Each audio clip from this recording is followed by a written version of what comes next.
Bueno, pues bienvenidos a las sesiones de conferencia del curso de estrategia en tiempo real con StarCraft 2. Y nada, bueno, no sé si estuvisteis, alguno de vosotros sí que estuvo en los torneos, y el que no estuvo, pues le animo a participar el próximo año si seguimos haciendo. Hoy en las charlas pues vamos a tener varias charlas que son pues, de distintos temas relacionados de una u otra forma con el StarCraft y con distintos ámbitos de la estrategia. Y vamos a empezar la primera con, aquí a mi izquierda tengo a Sergio Sánchez Zapata, que es diplomado en empresariales, MBA y máster en dirección de compras, y actualmente es consejero delegado, bueno, de una importante empresa de alimentación que, ya como sabéis, pues es Son Sánchez. Y bueno, y su charla nos va a hablar, su charla lleva por título de Juegos de estrategia en la toma de decisiones empresariales, StarCraft. Y nos va a hablar un poco de cómo utilizar los juegos de estrategia pues para aspectos relacionados con la vida real que no son directamente o que no están relacionados con los juegos. Entonces, en este caso, nos va a hablar de cómo relacionar un juego pues, con algo tan importante como puede ser la gestión de una empresa. Entonces, pues, sin más, cedo la palabra y cuando quieras. Muy bien, muchas gracias. Bueno, en primer lugar, en la toma de decisiones empresariales, comentar que actualmente ya hay simulaciones de juegos de empresa para formar a los distintos ejecutivos de empresa o la gente que se está formando de distintos máster. Estos programas de simulación pues mejoran las habilidades de trabajo en equipo, ya que normalmente no se participa por grupos, no individualmente. También ayuda a la comprensión e interrelación de las distintas funcionalidades de la empresa, ya que tienes que tomar una serie de decisiones y cada decisión que tomas afecta al resto de factores de la empresa. Como sabéis, en una empresa pues hay fabricación, productos, organización, y una decisión que se tome en una de esas partes de la organización va a afectar al resto. Por supuesto, desarrolla habilidades para enfrentarse al cambio, ya que la empresa, si no está siempre cambiando, anticipándose a los mercados, al final muere o desaparece. Entonces, este tipo de juegos de simulaciones te ayuda a perder el miedo ese a tomar riesgos y hacer que tus decisiones pues, realmente lleven a la empresa a seguir creciendo y a mejorar. Actualmente hay muchas competiciones de simulación. Aquí he puesto las más importantes. Son, bueno, a nivel internacional y no puede participar cualquiera, es decir, hay que presentar un currículum. A este tipo de competiciones se presentan empresas de consultoría, universidades, crean grupos de gente muy preparada y compiten. Y simplemente compiten por el prestigio que les da ganar este tipo de juegos. No es que haya dinero como en StarCraft, pero aquí se hace por el orgullo de ganar y es algo bastante importante. Son, bueno, las principales. Bueno, en la empresa, decisiones que se toman en la empresa, pues multitud, desde la más pequeñita a la más importante. Nos vamos a centrar en la más importante, que es el plan estratégico. Realmente cualquier empresa tiene que, un momento, tomarse un tiempo, pensar y decir, bueno, mi empresa, ¿qué es mi empresa? ¿Dónde quiero que vaya mi empresa? ¿Y qué voy a hacer para llegar a eso? Eso en definitiva es el plan estratégico. Es algo que en la vida diaria pues ocurre. Voy a estudiar esta carrera porque yo quiero llegar a hacer esto y en la empresa es exactamente igual. En el plan estratégico de una empresa se incluyen 3 fases. Primero, el análisis estratégico, que ahora entraremos. Segunda fase, una vez que has analizado, es definir y seleccionar las alternativas que has estudiado. Y por último, ejecutar esas estrategias. Bien, el análisis estratégico consiste en analizar la parte interna y la parte externa de la empresa. La parte interna, pues tiene el departamento comercial, la situación financiera, marketing, market, procesos, recursos humanos. Por ejemplo, estamos analizando si tú estás vendiendo a nivel nacional, pues a nivel de recursos humanos quizás te falte personal en la zona de Galicia, por ejemplo.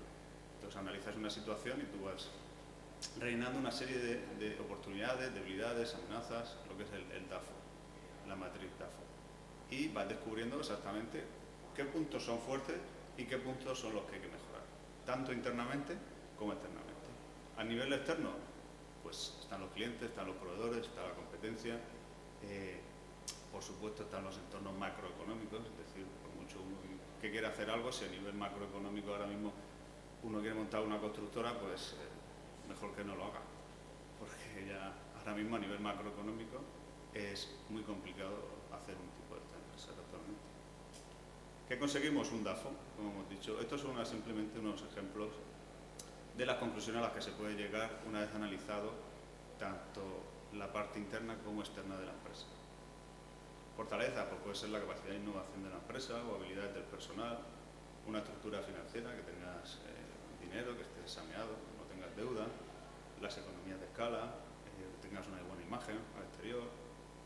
Oportunidades que pueden surgir, pues en ese estudio has visto pues, que hay nuevos mercados donde no te estás dirigiendo y que quizá tu producto pues, cuadre en esos mercados.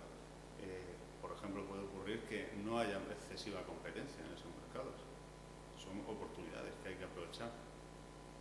Nuevas regulaciones, bueno, cambios necesarios de los consumidores. Por otro lado, hay debilidades, igualmente, pues que tu maquinaria sea obsoleta, que tengas una mala imagen, que tengas problemas laborales, que no tengas dinero suficiente.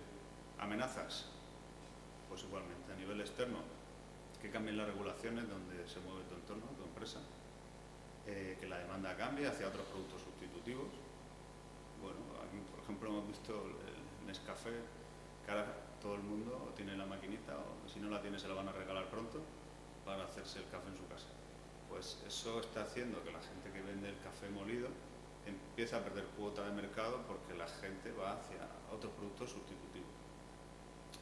¿Y qué hay que hacer? Pues dedicarte a poner máquinas de esas o ver cómo haces tu cápsula, porque lo que estás vendiendo actualmente tiene un producto sustitutivo que está creciendo.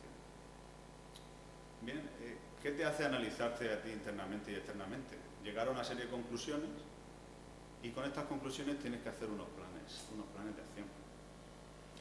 Primero, debes de definir, aquí he puesto el ejemplo de nuestra empresa, tienes que definir tú como empresa quién eres y a dónde quieres llegar. Entonces tienes que hacer la misión de tu empresa, en este caso, nosotros hemos optado por acercar los frutos secos y aperitivos a la sociedad como alimentos saludables, mejorando los hábitos alimentarios y proporcionando momentos de placer. Esa es la misión de la empresa, es decir, no vamos a hacer tuercas porque no está dentro de nuestra misión, ¿correcto? No vamos a vender queso porque no son frutos secos. Debes definir exactamente cuál es tu misión como empresa. Puedes equivocarte o no, pero por lo menos tenla clara. Luego una visión, la visión es qué quieres ser de mayor. Bueno, nosotros queremos ser una empresa líder del sector europeo de frutos secos, reconocida por calidad, productos, medio ambiente, la gestión ejemplar y espíritu innovador. Eso es lo que queremos ser. Y esto lo llevamos a cabo con una serie de valores que internamente dentro de la organización debemos de transmitir tanto internamente como externamente, la gente que se relaciona con nosotros, como la profesionalidad, respeto, medio ambiente, transparencia, solidaridad y honestidad. Entonces, teniendo esta base de tú, quién eres, dónde quieres ir y cómo quieres que la gente te vea, tienes que definir unos planes de acción para convertir tus debilidades en fortalezas. Algunos ejemplos de estos planes de acción que son, pues, se ha descubierto que tienes una debilidad, que falta una serie de estructuras dentro de la empresa. Puedes definir un plan de recursos humanos que permita a la gente promocionar dentro de la empresa y que según la empresa vaya creciendo, se vayan ocupando una serie de puestos que actualmente lo desarrollan entre varias personas. Eso es un ejemplo. Otro ejemplo es que has descubierto que tú necesitas crecer más en la zona de Madrid y necesitas un comercial. Pues eso es un plan de acción. Tienes que contratar a un comercial. Es decir, hay planes de acción fáciles y difíciles. Lo importante es marcar qué vas a hacer para conseguir tu plan estratégico y un tiempo, un timing para llegar y conseguirlo.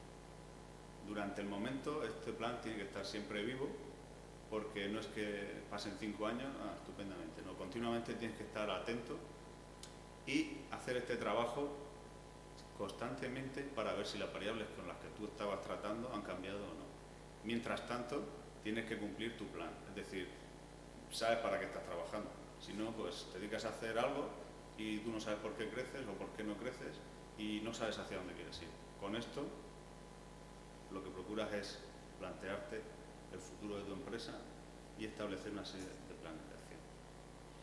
En definitiva, la toma de decisiones es algo bastante sencillo, porque consiste en planear, ejecutarlo, verificar que eso lo has hecho y actuar sobre esas decisiones, es decir, corregir qué has hecho para volver a planear. Es una rueda que todos conocemos y que se puede aplicar a cualquier ámbito, personal, de profesión, para cualquier cosa es lo fundamental, planear, hacer, verificar y actuar. Bueno, entramos en StarCraft.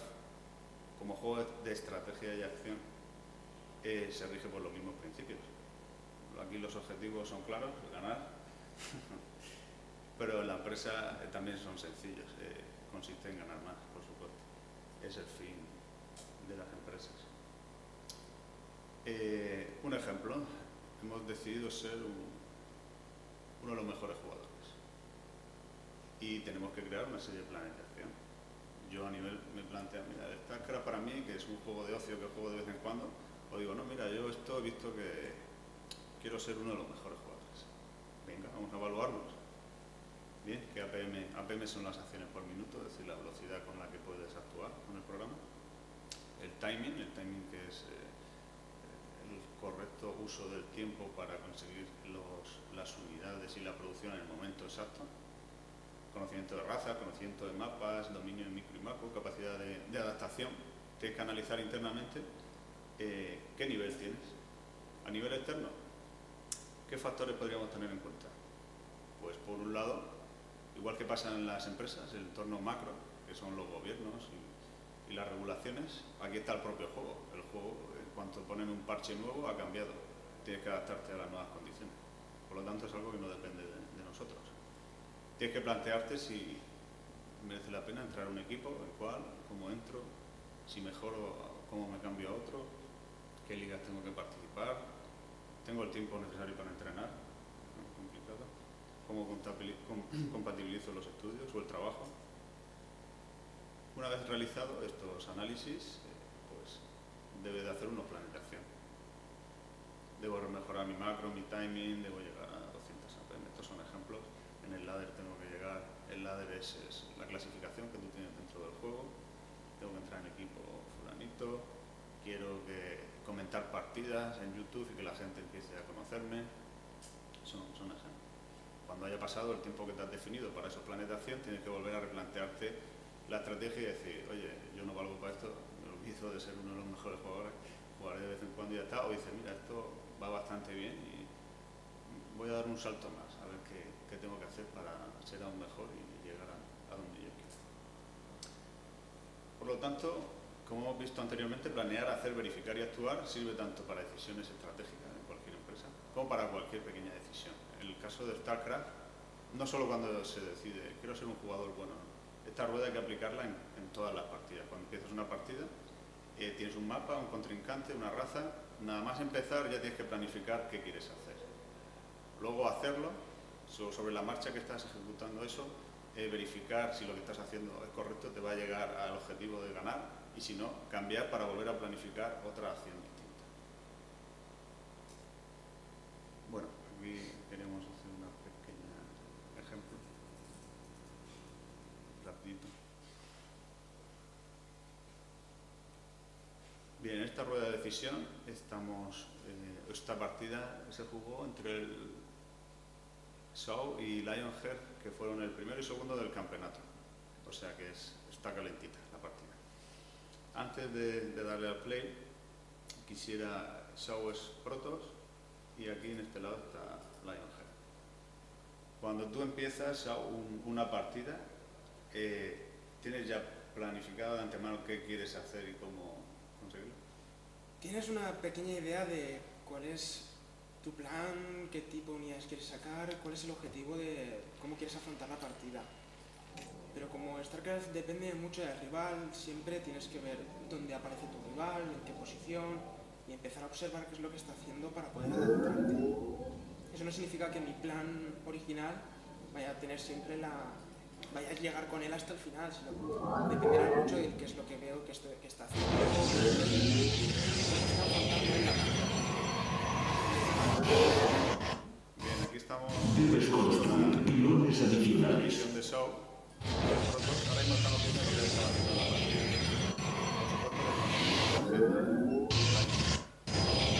Hasta aquí la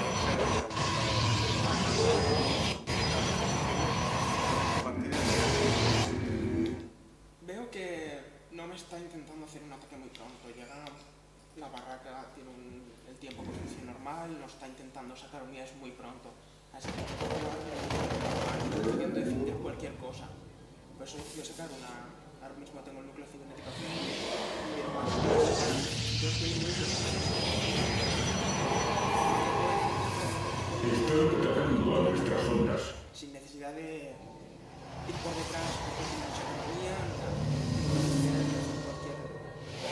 estoy haciéndome todas las rampas para poder subir por la misma. Cualquier plan es válido si lo pones en marcha, porque has decidido hacer algo con una lógica y luego ya analizarás si esa decisión ha sido correcta más adelante. Pero tienes que partir de que no salga una partida al azar. Si empiezas sin ningún plan, muchas veces empiezas puedes empezar a cometer fallos tontos porque no tienes un plan.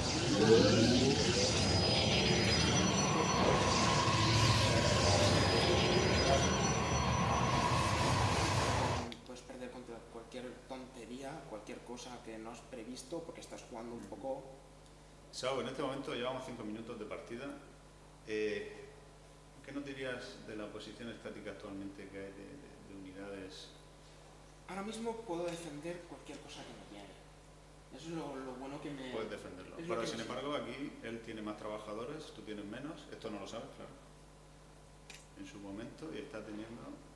Tiene un poquito más de ejército un que poco yo. más. Realmente en cuanto a trabajadores, estamos igual. Investigación completada. Tenemos recursos adicionales. Bueno, aquí vemos unos incautos que van hacia tu base, ¿no? Sí.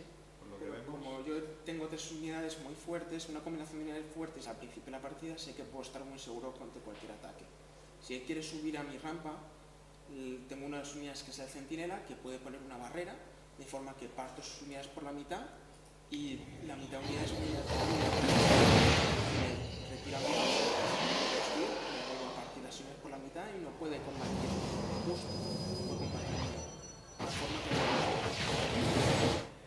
que no eres Lionheart, pero ¿cuál era su plan, según tu experiencia que ya tienes?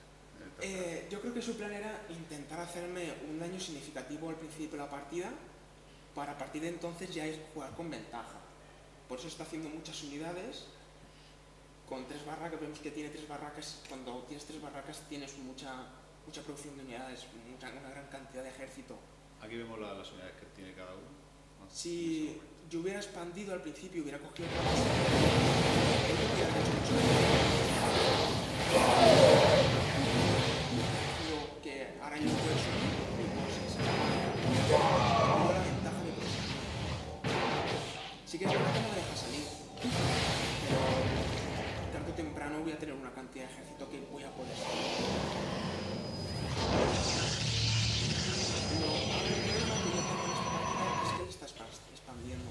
Está expandiendo antes que yo porque sabe que me ha contenido en base un poquito de tiempo, que yo estoy un poco encerrado, me ha atacado. Así que sabe que yo no voy a poder atacarle mucho tiempo, muy pronto, voy a decir. Yo, por experiencia, sé que él iba a estar expandiendo, así que he decidido también coger. Va a sacar muchos recursos y me va a poder sacar más unidades que yo. En ese momento ya no hay nada que yo pueda hacer si no intento llevar el mismo ritmo que él. Muy bien, entonces en este momento que vemos los recursos prácticamente iguales, te ha hecho un ataque inicial, por experiencia sabes que él se va a expandir, tú ahora vas a presionarlo para tú expandirte también a su vez. Es decir, lo que no sabes es qué va a pasar ahora. Yo ahora mismo veo el búnker, ¿vale? Sí. El búnker es un edificio defensivo donde metes unidades de forma que están más protegidas. El búnker sí no ataca, pero las unidades dentro sí atacan hacia afuera. Veo el búnker, entonces sé que le está planteando una posición defensiva porque está expandiendo. Intento dar un ejército de guerra.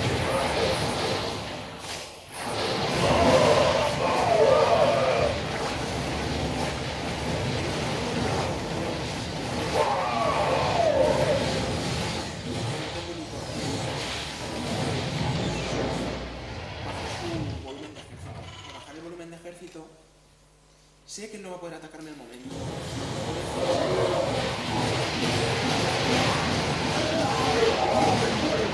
En este caso, por ejemplo, decimos sacar más tecnología. Un tipo de unidad que a él le sea más difícil combatir o que mis unidades sea mucho más fácil matar a las suyas. Por eso, es una unidad muy potente de ataque. Bueno, aquí en la batalla anterior se ve que Lionheart ha perdido muchas más unidades que en economía son algo más, y empezamos a ver cómo los ingresos de Sao son mayores.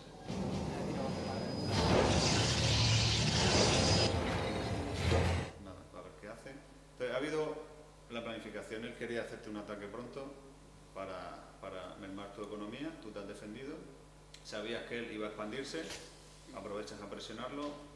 Has ganado ahí una batalla, por lo que tanto vas por delante y lo que vas a hacer es mantener esa ventaja de economía.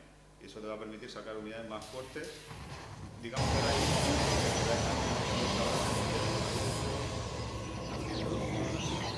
¿por qué no haces desembarco? Yo tengo un observador. El observador es una unidad invisible que es capaz de dar visión. ¿Ves? Si te fijas, no te va a convertir en desembarco ahora mismo. Pero como lo veo, soy capaz de reaccionar con las unidades que atacan aire. Deja una unidad que no me doy cuenta y me ve bastante de la base. Tiene bastante información sobre lo que estoy haciendo. Pero no me llega a ver la tecnología importante que son esas dos unidades, los colosos. Los colosos, lo peculiar que tiene es que hace un ataque en línea. Mira, está haciendo otra expansión. No hace un ataque directamente a una sola unidad, sino que hace un ataque en daño en área. Todo lo que pilla esa línea va a ser dañado. Como su grupo de unidades va a estar formando una pelota, una bola, es muy bueno mi ataque con muchas de sus unidades. Si fueran unidades más grandes, no valdría, porque el ataque va a pillar a una o dos unidades, de forma que el coste que a mí me supone sacar ese tipo de unidades es muy grande como para que me sea rentable. Pero dada su composición de unidades...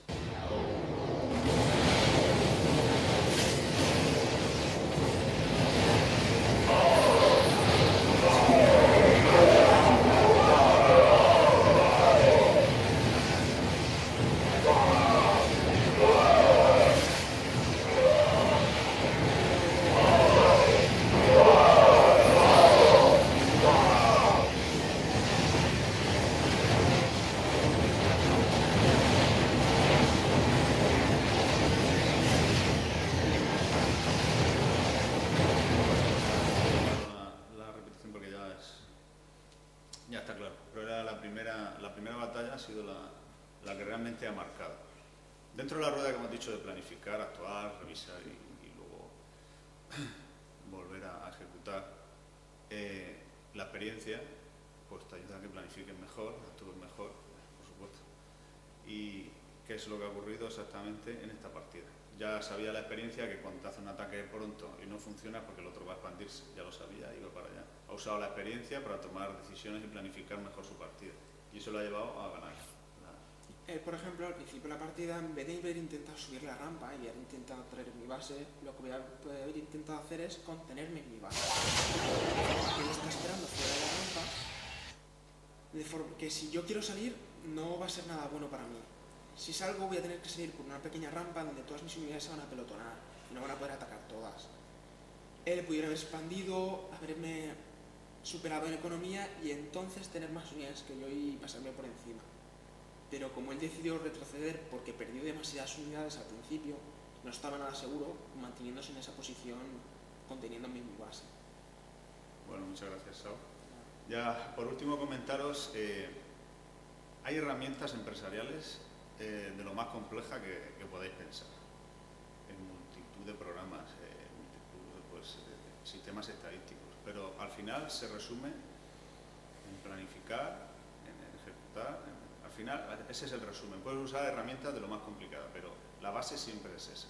Y por supuesto, la base de eso es aún el sentido común. Si no se usa el sentido común, mejor que no planifiques, porque te puedes poner a pensar, no, es que voy a ser el rey de Roma.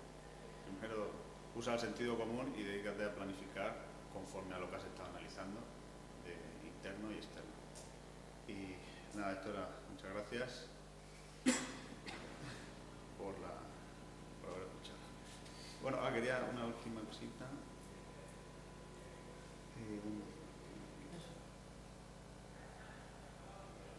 Aunque planifiques, seas el número 1 del mundo y seas el mejor, te puedes equivocar. Esta es una partida de Kasparov con Anand. Todo el mundo conoce a Kasparov, campeón del mundo.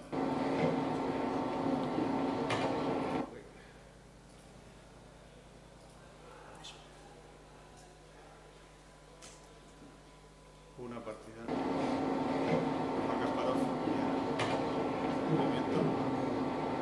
Mira la cara de Kasparov. Podéis ser el mejor. Tener claro que no tengáis miedo porque no vais a equivocarse.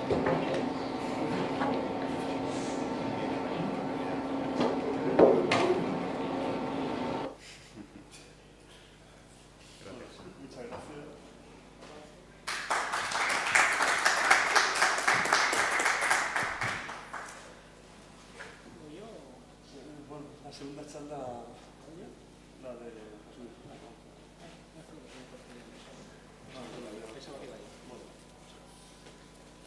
Bueno, la segunda charla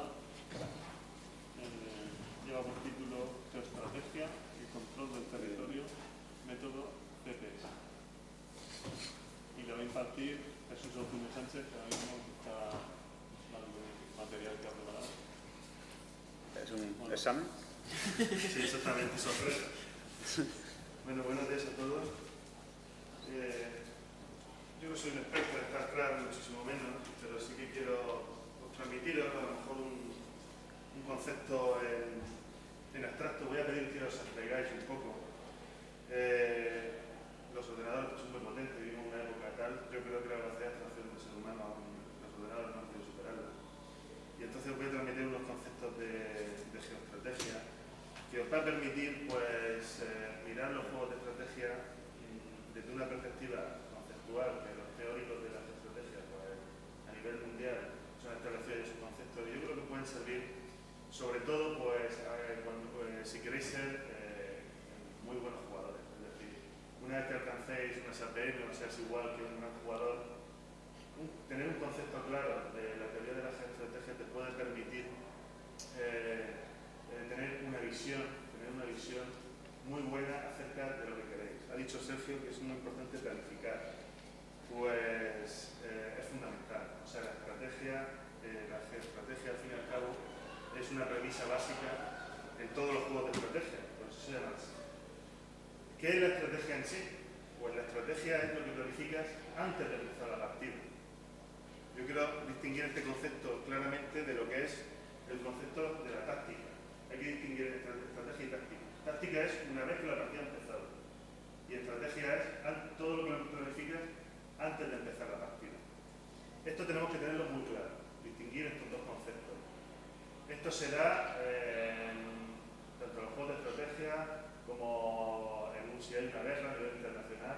Es decir, una vez empezada la guerra, ya lo que va a haber son operaciones tácticas. Ejecutar la estrategia que has hecho previamente. ¿Cómo diseñar la estrategia? Pues como he dicho, tienes que conocer a tu enemigo, tienes que conocer el espacio, tienes que conocer tus recursos, tus propias posibilidades, tus capacidades militares, tu economía, etcétera, etcétera.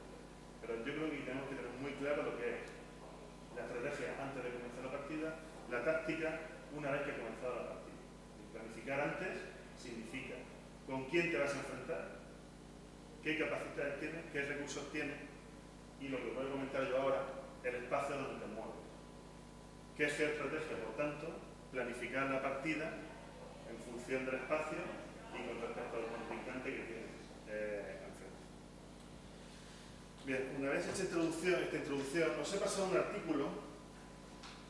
Es un artículo de Sir Halford John Mackinder, que es un geógrafo, y este hombre en 1904, en una conferencia que dio en Londres, este era el profesor de Oxford, geógrafo, y dio una conferencia en Londres que luego se tradujo en un artículo que se publicó en The Geographical Journal, que cambió y revolucionó el concepto de la geoestrategia a nivel internacional. Y es un concepto muy sencillo y que sin embargo cambia toda la mentalidad hasta ahora, toda la mentalidad militar y de política internacional de la época. Es muy curioso. Y además, como tantas cosas buenas en el mundo, la sencillez a veces hace que sea mejor, ¿no? Vamos a ir comentándolo un poco y yo creo que tener este concepto claro en la cabeza puede ayudar a jugar no solo a este juego, sino a cualquier juego de estrategia, el Tezar, el Warcraft, el Peril, o incluso el ajedrez, incluso para otras causas como las pautas empresariales de las que hablaba Sergio también te puede ayudar, porque al fin y al cabo a nivel empresarial se compite a nivel estratégico también. Vamos a comentar un poco el artículo de Halford John Mackinder, solo la introducción. El artículo es mucho más largo, solo se fotocopiaron las dos primeras de introducción, las dos primeras páginas. Realmente es un artículo cortito, son 12 folios, se lo pasaré a mi hermano por el que le interese leérselo entero, ¿no? Se titula El pivote geográfico de la historia. Sin embargo, el concepto que me interesa lo dio Mackinder al principio y es un concepto que, como digo, revolucionó luego la estrategia internacional hasta el punto de que la Guerra Fría, los estrategas americanos, incluso en la Guerra Fría, las pautas estratégicas fueron releyendo a Mackinder, ¿no? El profesor de Oxford de Geografía, y a este artículo de 1904. Empieza así leyendo: cuando en un futuro lejano se dediquen los historiadores a estudiar estos siglos que hoy vivimos y los vean a grandes rasgos, como ahora se nos aparece la época de las dinastías egipcias, es muy probable que consideren a los últimos 400 años como la época colombina. 400 años, ¿por qué? Porque desde el descubrimiento de América, Sir Halford John Mackinder sitúa la época colombina desde el descubrimiento de América, 1492, hasta la época caribeña, 1904. ¿Por qué? Porque esa es la época de los descubrimientos. Es decir, se descubren los límites geográficos del mundo, se descubren los mares, se descubre la tierra, los diferentes hitos geográficos que definen un poco el mapa internacional. Es decir, los descubrimientos se acaban a principios del siglo XX. Bien, y que digan que finalizó poco después de 1900. Últimamente ha sido un lugar común el considerar a la exploración geográfica como casi terminada, y se reconoce que la geografía debe seguir otro camino, tomando como propósito el estudio intensivo y la síntesis filosófica. En 400 años se ha completado el contorno del mapa con una exactitud aproximada y hasta las regiones polares, y los viajes de Nansen y de Scott han limitado muchísimo las últimas posibilidades de hacer descubrimientos sensacionales. ¿Qué nos dice aquí Mackinder? Por lo que os he dicho. En 1900 acaban los descubrimientos. Se conocen los límites del mapa. El reflejo en el StarCraft, por ejemplo, cuando tú conoces los límites del mapa, cuando has explorado todo el mapa, cuando conoces dónde está tu enemigo, cuando conoces dónde están las rampas, dónde están las minas, dónde están los recursos, ahí habrías conocido los límites del mapa. Bien. Pero el comienzo del siglo XX es apropiado para considerarlo como el fin de una gran época histórica. No solo a causa de este hecho, por importante que sea. El misionero, el conquistador, el agricultor, el minero y hace poco el ingeniero han seguido tan de cerca las huellas del viajero que el mundo, en sus límites más remotos, apenas ha sido descubierto cuando ya debemos informar de su conquista política virtualmente absoluta. En Europa, América del Norte, América del Sur, África y Australia apenas se encuentra una región sobre la que se pueda hacer valer una pretensión de posesión, a no ser como resultado de una guerra entre potencias civilizadas o semicivilizadas. Hasta en Asia estamos probablemente asistiendo a las últimas jugadas de la partida, comenzada por los jinetes de Yermak, el cosaco y los marineros de Vasco de Gama. ¿Qué nos dice aquí Mackinder? No solo que se conocen los límites del mapa, sino que políticamente las diferentes potencias se han repartido el territorio. Esto está avanzando, está introduciendo el concepto que va a seguir en el siguiente párrafo, que es el concepto que cambia, como he dicho, la mentalidad geoestratégica del mundo a partir de 1904, ¿no? Que va a marcar toda la historia geoestratégica del siglo XX. Está diciendo que las potencias sean repartidos, ¿no? En el StarCraft, conforme avance la partida, si os veis, los contrincantes se reparten un poco el mapa. Bien. Seguimos con el tercer párrafo. Hablando en términos generales, podemos establecer un contraste entre la época colombina, es decir, la época de los descubrimientos, siglo XV hasta 1900, y la precedente, estableciendo como característica esencial de la primera, de la época colombina, la expansión de Europa, como una resistencia casi despreciable, mientras que la cristiandad medieval estaba acorralada en una pequeña región y se hallaba amenazada por la barbarie externa. De aquí en adelante, en la era poscolombina, es decir, siglo XX, a partir de 1900, una vez que está todo descubierto, nuevamente nos hallaremos con un sistema político cerrado, y aquí viene el concepto que cambia toda la mentalidad de Closed Political System, y lo que no tiene menos importancia, la esfera de acción del mismo será el mundo entero. ¿Qué quiere decir esto? Que a partir del siglo XX, lo importante a nivel de estrategia ya no es la victoria militar frente al vecino, sino a nivel mundial lo que importa es el control del espacio y vivimos, esto quiere decir que vivimos en un sistema político cerrado en el que las potencias se han repartido el espacio y cualquier acción de uno puede influir en el otro. Todas las explosiones de fuerzas sociales que se produzcan, en vez de disiparse en un circuito circunvecino de espacio desconocido en el que domina la barbarie del caos, serán fielmente reflejadas desde los más lejanos rincones del globo, y debido a ello los elementos débiles del organismo político y económico del mundo serán destrozados. Es muy distinto el efecto que causa una granada que cae en un terraplén y el de otra que cae en medio de limitados espacios de la rígida armazón de un gran edificio o de un mundo. Aquí está adelantando una de las primeras consecuencias que tiene un sistema político cerrado, que es que el efecto de una pequeña cosa no es lo mismo en un sistema abierto que en un sistema cerrado. Es decir, en un sistema abierto, que quiere decir que no tiene límites, imaginaos que el mapa del StarCraft no tiene límites, lo importante será el choque de los dos ejércitos y gana el que sea más fuerte y el que sea más poderoso. Pero en un sistema político cerrado, donde los recursos se han repartido, donde el mapa se ha repartido, un pequeño circunstancia o una pequeña batalla en un punto remoto de ese mapa puede importar sobre el conjunto, puede ser decisivo a nivel de la partida. Es un poco el efecto de la mariposa que causa una tormenta. De ahí por eso nos explicamos cosas como que luego en la Guerra Fría, Rusia y Estados Unidos se pelearan por un pequeño trocito del sureste asiático que se llama Vietnam. Pues hay en Vietnam que ni era territorio ruso, ni era territorio americano, ni era territorio de ninguna potencia importante, ni de China, ni de nada. En un pequeño territorio ahí se matan, porque Rusia apoyó a Vietnam del Norte, Estados Unidos incluso invadió Vietnam del Sur, y ahí se parten las dos potencias a muerte, en uno de los puntos calientes de la Guerra Fría, porque simplemente ese trozo era importante para ellos. Con esto quiere decir que en un sistema político cerrado, es decir, con los límites definidos y con el mapa repartido, cualquier pequeño incidente, cualquier pequeña batalla puede ser decisiva. Y esto en el StarCraft es igual.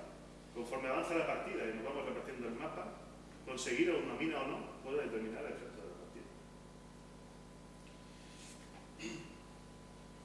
Terminamos con este párrafo. Considero en consecuencia que en la década actual nos encontramos por primera vez en condiciones de intentar la determinación más o menos completa de la correlación que existe entre las más amplias generalizaciones geográficas históricas.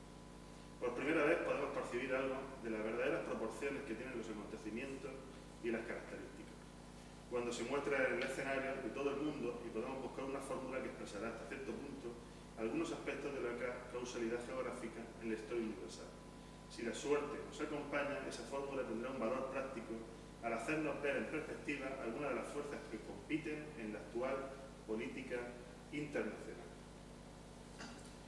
Pues sí, la suerte acompañó a Mackinder y estableció un concepto vital para todo el devenir del siglo XX. Es decir, hasta ese momento, hasta 1900, lo que le importaba a los países eran las victorias militares, era que sus ejércitos fueran más poderosos y ganaran al contrario.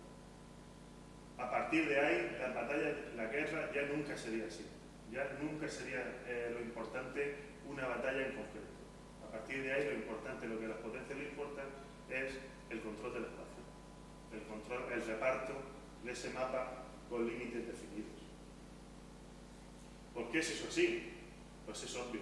Cuando en un sistema cerrado los recursos son limitados, los recursos económicos son limitados, el control del espacio te hace conseguir mayores recursos y mayores posibilidades de victoria y de desarrollo. Es la típica expansión en StarCraft. En StarCraft es tan importante expandirte porque te consigues aumentar tu posibilidad de victoria, conseguir más recursos económicos, consigues un mayor reparto de ese mapa que es tan fundamental. Al fin y al cabo, si veis la partida que ha mostrado Sergio de Samu y del otro chico, que no me acuerdo cómo se llama, Lionheart, realmente su guerra estaba siendo más que para conseguir una victoria militar, para que el otro no se expandiera. Si os dais cuenta, al final el juego de StarCraft se va a definir en un contexto de expandirte tú e impedir que se expanda el otro, más que en una victoria militar. Sobre todo cuando los contrincantes son parecidos, tienen una capacidad militar y de desarrollo parecidas. Bien, pues en la aplicación práctica, pasar a la tercera hoja, que os he puesto una esquemita muy sencillo, en la aplicación práctica de estas ideas de Mackinder. Y he hecho una tablita donde podemos definir las estrategias que se establecen en función de si el mapa es cerrado o es abierto, Closed Political System o Open Political System.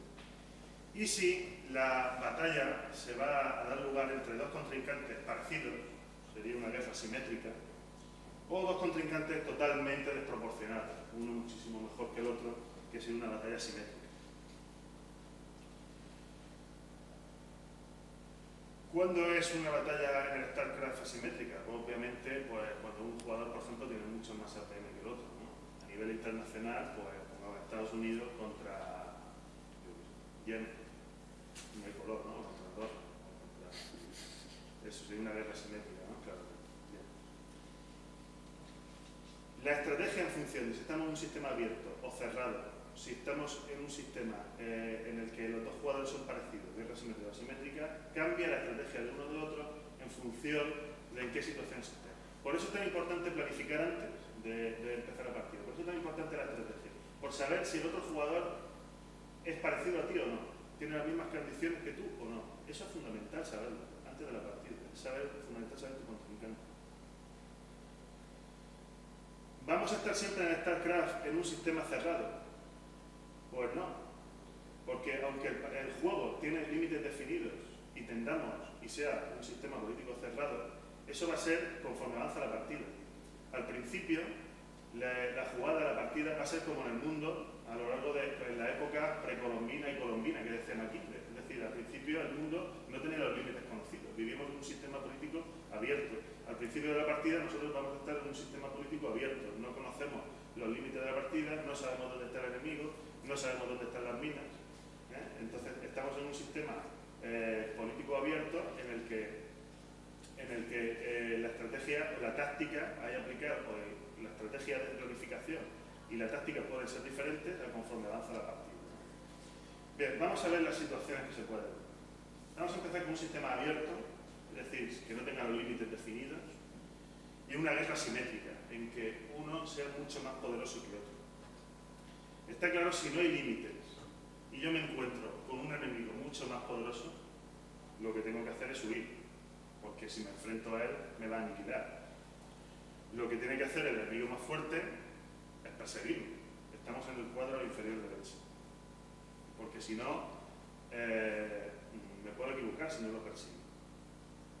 ¿Por qué? Porque el que pretende huir lo que quiere es implantarse en otro sitio que no me encuentre y desarrollarme. Y lo que quiere el que persigue es destruir al otro. No hacer estrategia es un error por parte de los dos. Si el pequeño se enfrenta al poderoso, va a ser derrotado. Por ejemplo, los indios en Estados Unidos, pues cuando se querían enfrentarse al ejército americano, mucho más técnicamente, mucho más poderoso, con armas de fuego, etcétera, siempre perdían. Fue una matanza. Los cuyeros, los que se subieron a la parte de Canadá, pues esos son los que han sobrevivido. Los que se fueron a las sierras de las partes más norte de Canadá, esos son los que han sobrevivido. No perseguir por parte del poderoso también es un error. Por ejemplo, en España, cuando los árabes invadieron, se dejaron unos focos en el norte del Cantábrico, en la cordillera Cantábrica, esos focos cristianos que los árabes de la época decían que eran unos cuantos perros sarnosos sin importancia, esos grupúsculos cristianos de la cordillera Cantábrica, luego se desarrollaron y se hicieron fuertes y consiguieron recuperar todo el territorio, ¿no? O sea que esa es la estrategia un poco a seguir en un sistema abierto, sin límites definidos y con una situación asimétrica. ¿Qué pasa, seguimos en la posición asimétrica, si el sistema es cerrado y se conoce los límites? Todo el espacio está ocupado. Bien, pues el poderoso lo que tiene que hacer es una situación de estabilizar su situación y lo que tiene que hacer el débil es una guerra de guerrillas. ¿Por qué?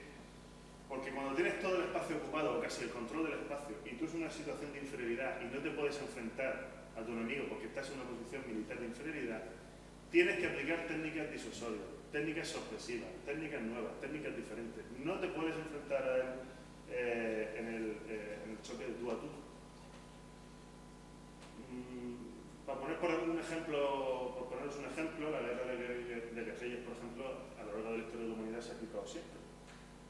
Aquí en España, por ejemplo, pues, en la guerra napoleónica, aquí en España, cuando Napoleón invadió España, pues dio mucho más fruto la guerra de guerrillas que se aplicó en las sierras, en Sierra Morena y en otras zonas, que el enfrentamiento cuerpo a cuerpo del ejército español contra Francia.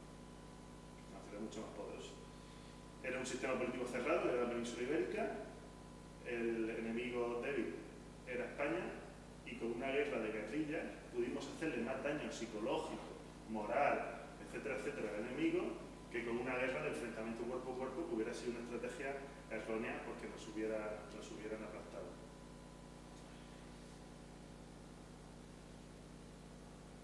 ¿Qué pasa en un sistema de guerra simétrica? Es decir, cuando los dos contrincantes son iguales.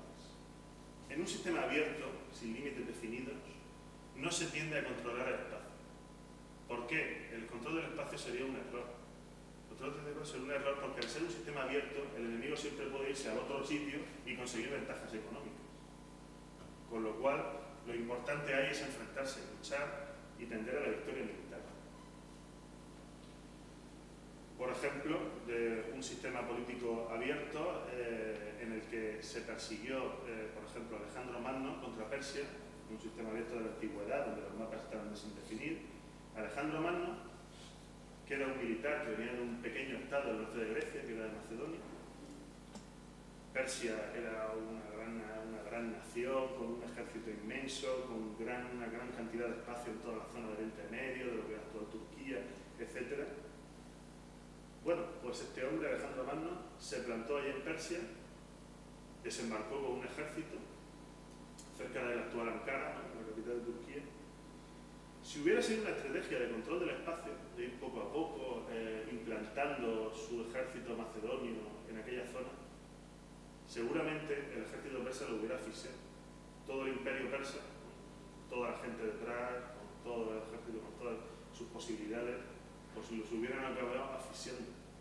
Alejandro Magno lo que hizo fue perseguir al enemigo directamente hasta destruirlo. Alejandro Magno cogió su ejército y batalla tras batalla fue persiguiendo al emperador Darío hasta que lo destruyó.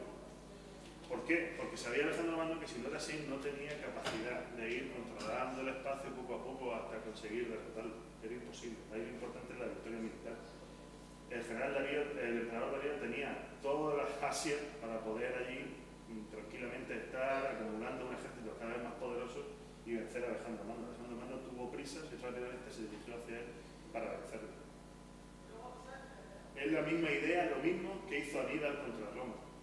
Aníbal contra Roma es un sistema abierto, dos potencias, Cartago y Roma, similares, Y ahí, en fin, en un sistema abierto, los dos se podrían haber expandido mucho más por el Mediterráneo sin enfrentarse. Aníbal, sin embargo, sabía que la victoria militar era fundamental, porque la capacidad de expansión de Roma estaba siendo mayor. Aníbal cogió rápidamente su ejército y de la actual Cartagena, de Cartagonova, se la llevó directamente, cruzó los Alpes y se la llevó a Roma, porque sabía que si no se cargaba a Roma, la capacidad de expansión estaba siendo superior de Roma y lo iba a acabar venciendo. Ahí no intentó competir a controlar el espacio de lo que era el Mare Nostrum poco a poco, sino que se fue directamente a la victoria. Lo que pasa es que no lo salió bien. No le salió bien porque cuando llegó a Roma se tomó tiempo para intentar conquistarla y Escipión, rápidamente el general romano, se fue a Cartago a conquistar Cartago. Fue cuando en el StarCraft uno ataca la base del otro y entra, y el otro ataca la base del otro y entra. Una cosa similar. Ahí no entra en juego tanto el control del espacio, entra en juego la victoria militar, porque el otro siempre se puede expandir a otro sitio. Y llegamos al sistema político cerrado, que es más al que se tiende el StarCraft y en el que en el mundo se juega actualmente. Un sistema político cerrado, límites definidos, donde está todo el espacio repartido. Es cuando una partida de StarCraft está dos jugadores similares y está la partida muy avanzada. Ahí lo fundamental clave no es la victoria militar ni la victoria cuando se enfrentan dos ejércitos. Lo importante es el control del espacio. No es que no importen las batallas, sí importan las batallas, en la medida que sirvan para controlar el espacio. En la medida que sirvan para controlar el espacio. ¿Por qué? Porque el control del espacio te va a dar posibilidades económicas de crecer más, de hacer ejércitos más poderosos. Por lo tanto, cualquier espacio no. El espacio que te dé posibilidades económicas, es decir, donde están las minas, en este caso de StarCraft, donde están los recursos, el gas, el carbón y todas estas cosas, ¿no? Entonces, el control del espacio con interés económico, ese es el que importa en un close political system. Ejemplo de esto, pues en la Segunda Guerra Mundial, toda la estrategia de Alemania se basó en el sistema cerrado que era Europa, en conseguir recursos, el control del espacio para conseguir recursos económicos.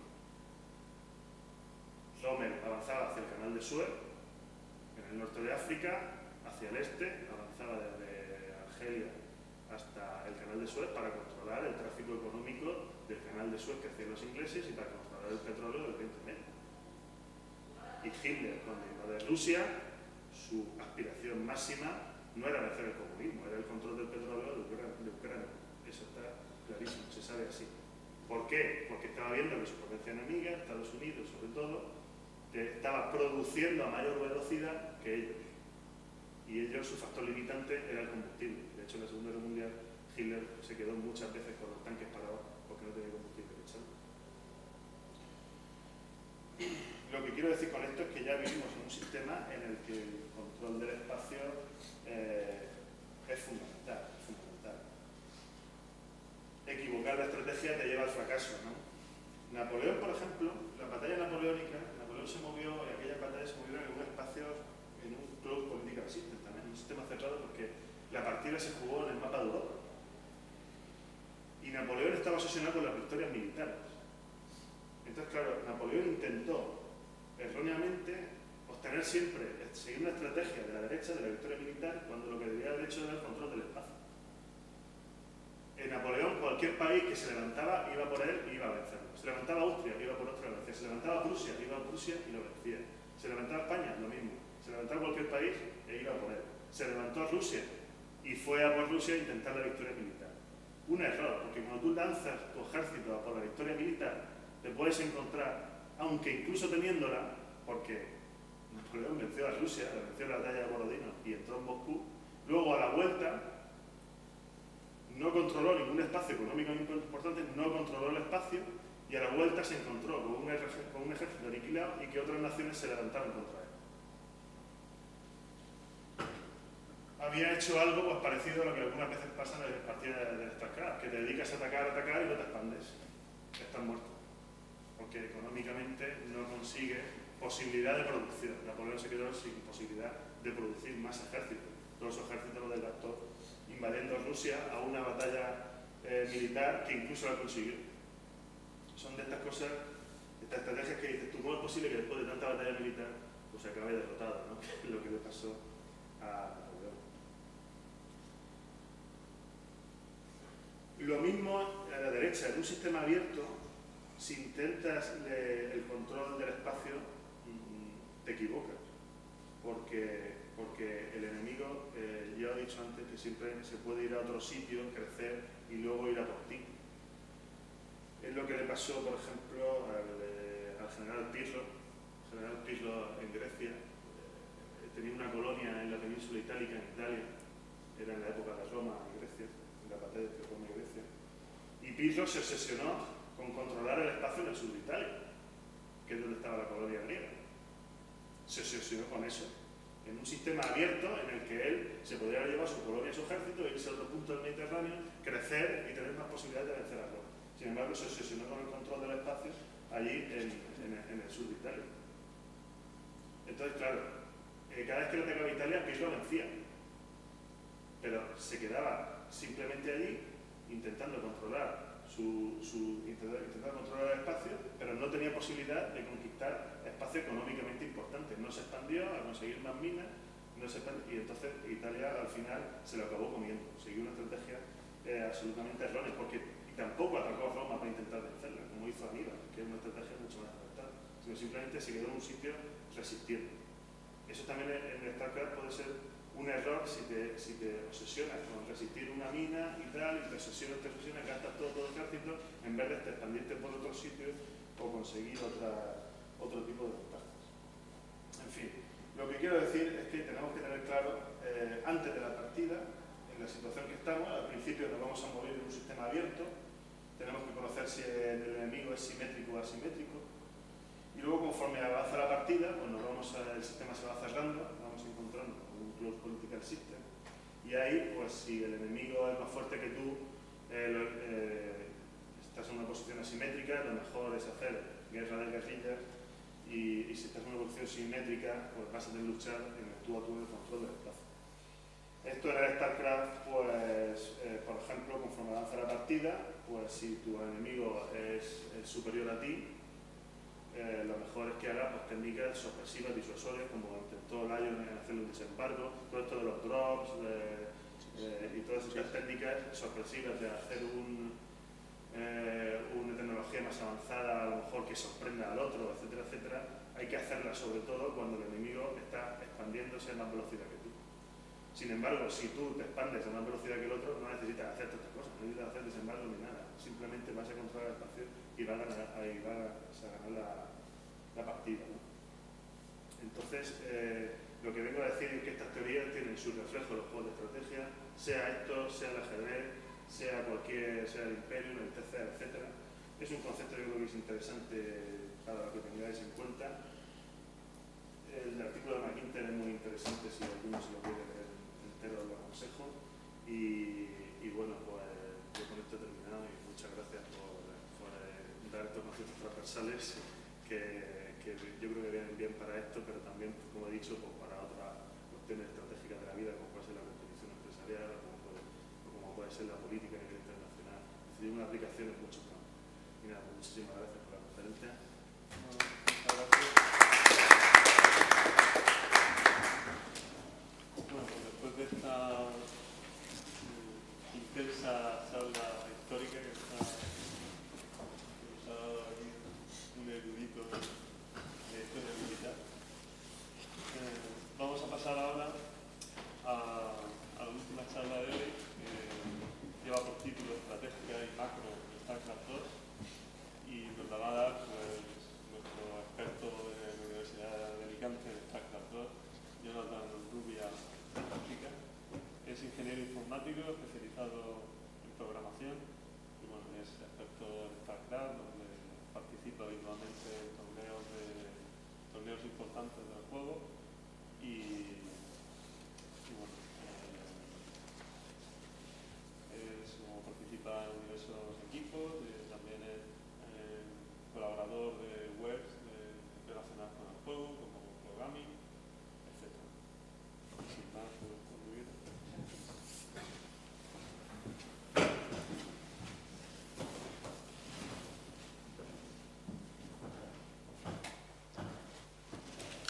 Yo voy a daros una serie de consejos, explicar un poco la estrategia específica tipos de estrategia específica en StarCraft 2 y después unos consejos sobre cómo mejorar el macro, cómo mejorar el control de tu base, dónde gastar los recursos, mantener los recursos bajos y qué pautas debemos de seguir para poder tener una toma de decisiones sobre los gastos de recursos en tu base, sin malgastarlos en demasiados edificios o cosas de ese estilo. Por eso vamos a ver los tipos de estrategias que hay, no vamos a entrar en demasiado detalle en cada raza, qué estrategias tienen específicas, qué build orders es las órdenes de construcción de edificios exactamente en el orden que tengo que hacerlo, sino un poco más genéricos, sino tipos de estrategia, ventajas, cuáles son sus puntos fuertes, cuál es nuestro objetivo con ese tipo de estrategia. Como bien han dicho mis compañeros, siempre tienes que tener un plan cuando empiezas la partida. Ese plan puedes hacer lo que sea fijo, quiero hacer esto y me da igual lo que esté haciendo el rival, o puedes intentar hacer una estrategia un poco más adaptándote a lo que quieres, a lo que está haciendo tu rival, como yo he hecho en la partida que hemos visto antes. He hecho una cosa más normalita, teniendo siempre un ojo en mi rival, observando qué es lo que está haciendo para contrarrestar exactamente todos sus movimientos. Nuestra herramienta en este caso van a ser las órdenes de construcción. Esas órdenes de construcción nos van a permitir llevar a cabo nuestra estrategia, haciendo unos edificios correctos en el momento correcto, de forma que no voy a pasarme, a lo mejor si quiero hacer una estrategia militar con mucho ejército, no voy a pasarme haciendo expansiones porque no va al caso de lo que quiero hacer exactamente, ni desarrollar mucha tecnología porque no se adapta a lo que quiero hacer. Por ejemplo, si quiero presionar al principio y expandir a la vez, pues puedo hacer estrategias como 3 accesos y expandir, o lo que ha hecho el compañero el Terra en la parte anterior, 2 o 3 barracas y expandir mientras intento contener al enemigo. Ahora veremos un poco cómo son los 3 tipos de casos de la estrategia.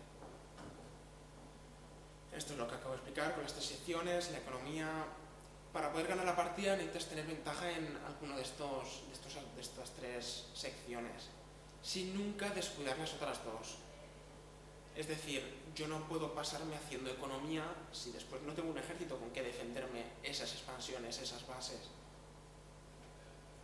El primer caso es la económica. Conseguir una ventaja de expansiones. Tenemos que tener mayor número de trabajadores y mayor número de expansiones, de forma que mi producción de unidad, mis ingresos son mayores y a la larga voy a conseguir un ejército mayor. De forma que al principio estoy invirtiendo mucho en esas expansiones, voy a ser un poco defensivo, por eso necesito poner a lo mejor búnkers como Terran o cañones como Protoss, pero mi objetivo es la victoria a largo plazo. Siempre voy a ser vulnerable a ataques al principio porque estoy invirtiendo en esa tecnología, por eso siempre es muy importante mantener un ojo en el enemigo. Si ves que intenta atacarte muy pronto, vas a necesitar sacrificar un poco de esa economía que estás intentando conseguir para poder defender. No me sirve nada conseguir una expansión si después no voy a ser capaz de defenderla. O directamente voy a perder la partida porque no tengo ningún ejército con el que poder defender esa expansión. Esta estrategia se suele llamar jugar a macro, porque no depende de un control de unidades al principio de la partida, sino depende de la capacidad que tenga de gastar esos recursos eficientemente. Voy a tener una gran cantidad de recursos, pero tampoco me sirve de nada si tengo muchos recursos y no los estoy gastando. Es como mi rival que no siquiera expandió, además de que ahorro dinero por no expandir, está gastando mejor los recursos que yo. Los jugadores buenos es lo que suelen hacer, suele ser la acción más segura. Sobre todo cuando ya tienes mucha experiencia, sabes en todo momento qué es lo que te puede venir. Como sabes lo que te puede venir, puedes preparar defensas específicas para ese tipo de casos y aún así conservar mi expansión. Aquí, por ejemplo, vemos algunos ejemplos para cada una de las razas de los tipos de estrategias que puedes hacer. Con Zerg, por ejemplo, Zerg es la raza de las expansiones por excelencia. Es la que se dedica a expandir más por el mapa, sobre todo porque su edificio de expansión es la que es más barato que los demás. Para todos son 400 de mineral, mientras que para ellos son 300. Además de que Zerg produce unidades de larvas. Las larvas salen de las hatcheries. Y las hatcheries es mi edificio principal. Es decir, contra más edificios tenga, más hatcheries, además de recoger más minerales, más unidades voy a poder producir. Entonces CER se caracteriza por eso, por expandir mucho, por eso siempre conviene expandir pronto con CER. Una estrategia con Terran puede ser una barra que directamente expando. Vas a tener muy pocas unidades, por lo que se suele respaldar con búnkers. El búnker es gratis prácticamente, son 100 de mineral, pero una vez que no te sirve lo puedes salvar. El salvarlo recuperas el dinero automáticamente del búnker. No te cuesta prácticamente dinero. Es una inversión que después vas a recuperar, con tal de conservar una expansión, así que es un trato bastante bueno, creo yo. Y con Protoss, un acceso con expansión se suele hacer contra Terran, o por ejemplo contra Zerg, como Zerg tiene mucha movilidad, se suele salir también a Forja, que me permite poner cañones. Con cañones puedo establecer una posición defensiva en mi expansión, cerrando caminos, de forma que él no pueda entrar ni fastidiarme mi economía, esperando a que yo después, con un ejército superior, ya que mi economía es muy buena, pueda arrollarle a él, denegarle sus expansiones y acabar ganando la partida. Esto no significa que si yo hago una estrategia económica deje de hacer ejército. Hay que intentar buscar un equilibrio. Ni tampoco significa que no vaya a desarrollar tecnología, porque si mi enemigo está desarrollando tecnología, que yo expanda no significa que vaya a tener esa tecnología disponible ya para contrarrestar la suya. La siguiente tipo de estrategia es la militar. Es más o menos lo que ha hecho Lionheart al principio de la partida. Intenta presionarme para hacerme daño, de forma que o me mata al momento con ese ataque, o directamente me hace daño en mi economía o mi ejército para conseguir ventaja en otro de los aspectos. Él ha intentado ganar, él ha intentado atacar de forma que impedía que me expandiera, me reducía la cantidad de ejércitos si lo conseguía, y además el expandir, como no me permitía a mí expandir, mediante su ventaja de ejército, está intentando conseguir ventajas en otros aspectos, ventaja económica en este caso. Tiene la desventaja que si el ataque falla, estoy muy por detrás, dado que no he conseguido contener a su ejército, no he conseguido contener a mi enemigo en su base, de forma que no puedo expandir, y mi ejército aún así es más pequeño, porque me ha parado el ataque. Por eso a veces son demasiado arriesgadas hacer esta estrategia. Tienes que conocer muy bien el mapa, por ejemplo, para saber que esta estrategia puede funcionar en ese mapa. No puedes, por ejemplo, hacer todas las estrategias en todos los mapas. Tienes que valorar tus posibilidades. También es vulnerable a algunas estrategias tecnológicas, ya que me dedico a gastar muchos minerales y mucho más en sacar ejército, mi tecnología va a estar retrasada. Por ejemplo, Protoss contra Terran. Si veo, a mí personalmente me gusta mucho, si veo que el Terran está sacando muchas barracas, pretende presionarme muy pronto, pues yo decido sacar una tecnología que lo pueda combatir. Templarios tétricos, una unidad invisible que no va a poder detener tan pronto, va a tener que hacer una inversión más importante. Por ejemplo, Terran tiene scans, el scan detecta unidades invisibles, pero cada scan es una mula menos, que son 300 de mineral, una mula recoge como unos 300 de mineral. Además de que no va a poder presionarme, porque va a estar en medio del mapa y mis unidades invisibles van a poder destrozarle todo su ejército prácticamente antes de que pueda reaccionar. Si quiere reaccionar ante esas unidades, tiene que gastar mucho, 300 de mineral para destruirme cuántos, 1, 2 templarios tétricos. Estoy aprovechándome esa ventaja de que su ejército, de que su tecnología no es suficiente. Si consigo aguantar hasta que consigo esa ventaja, también es posible que el ataque y me haya pasado yo demasiado, sacando demasiada tecnología al momento, de forma que mi ejército es muy pequeño. Mi tecnología todavía no ha llegado y no tengo ejército. Hay que siempre buscar un equilibrio. Este tipo de estrategias también tienen las versiones que se llaman all-ins. Directamente o te mato ya o he perdido completamente la partida. Luego doy todo este ataque. Es lo que suele hacer Terran llevando también los trabajadores. Los trabajadores también atacan y también tienen puntos de vida, por lo que pueden tanquear, pueden aguantar mucho daño en vez de que reciban el daño las unidades, que las reciban los trabajadores. Pero ¿qué pasa? Si fallo el ataque, he perdido casi todos mis trabajadores o todos mis trabajadores y he perdido todo mi ejército. No tengo posibilidades de seguir recogiendo minerales ni poder realizar otra ofensiva porque lo he perdido todo. Algunos ejemplos hacer, por ejemplo, todo lo que... Dime. ¿Se puede preguntar? Sí, sí, sí, sí. Has comentado que te hacía mucha parraca los Terran para ir y puedes hacer la tecnología. Para perseguir ¿qué tecnología?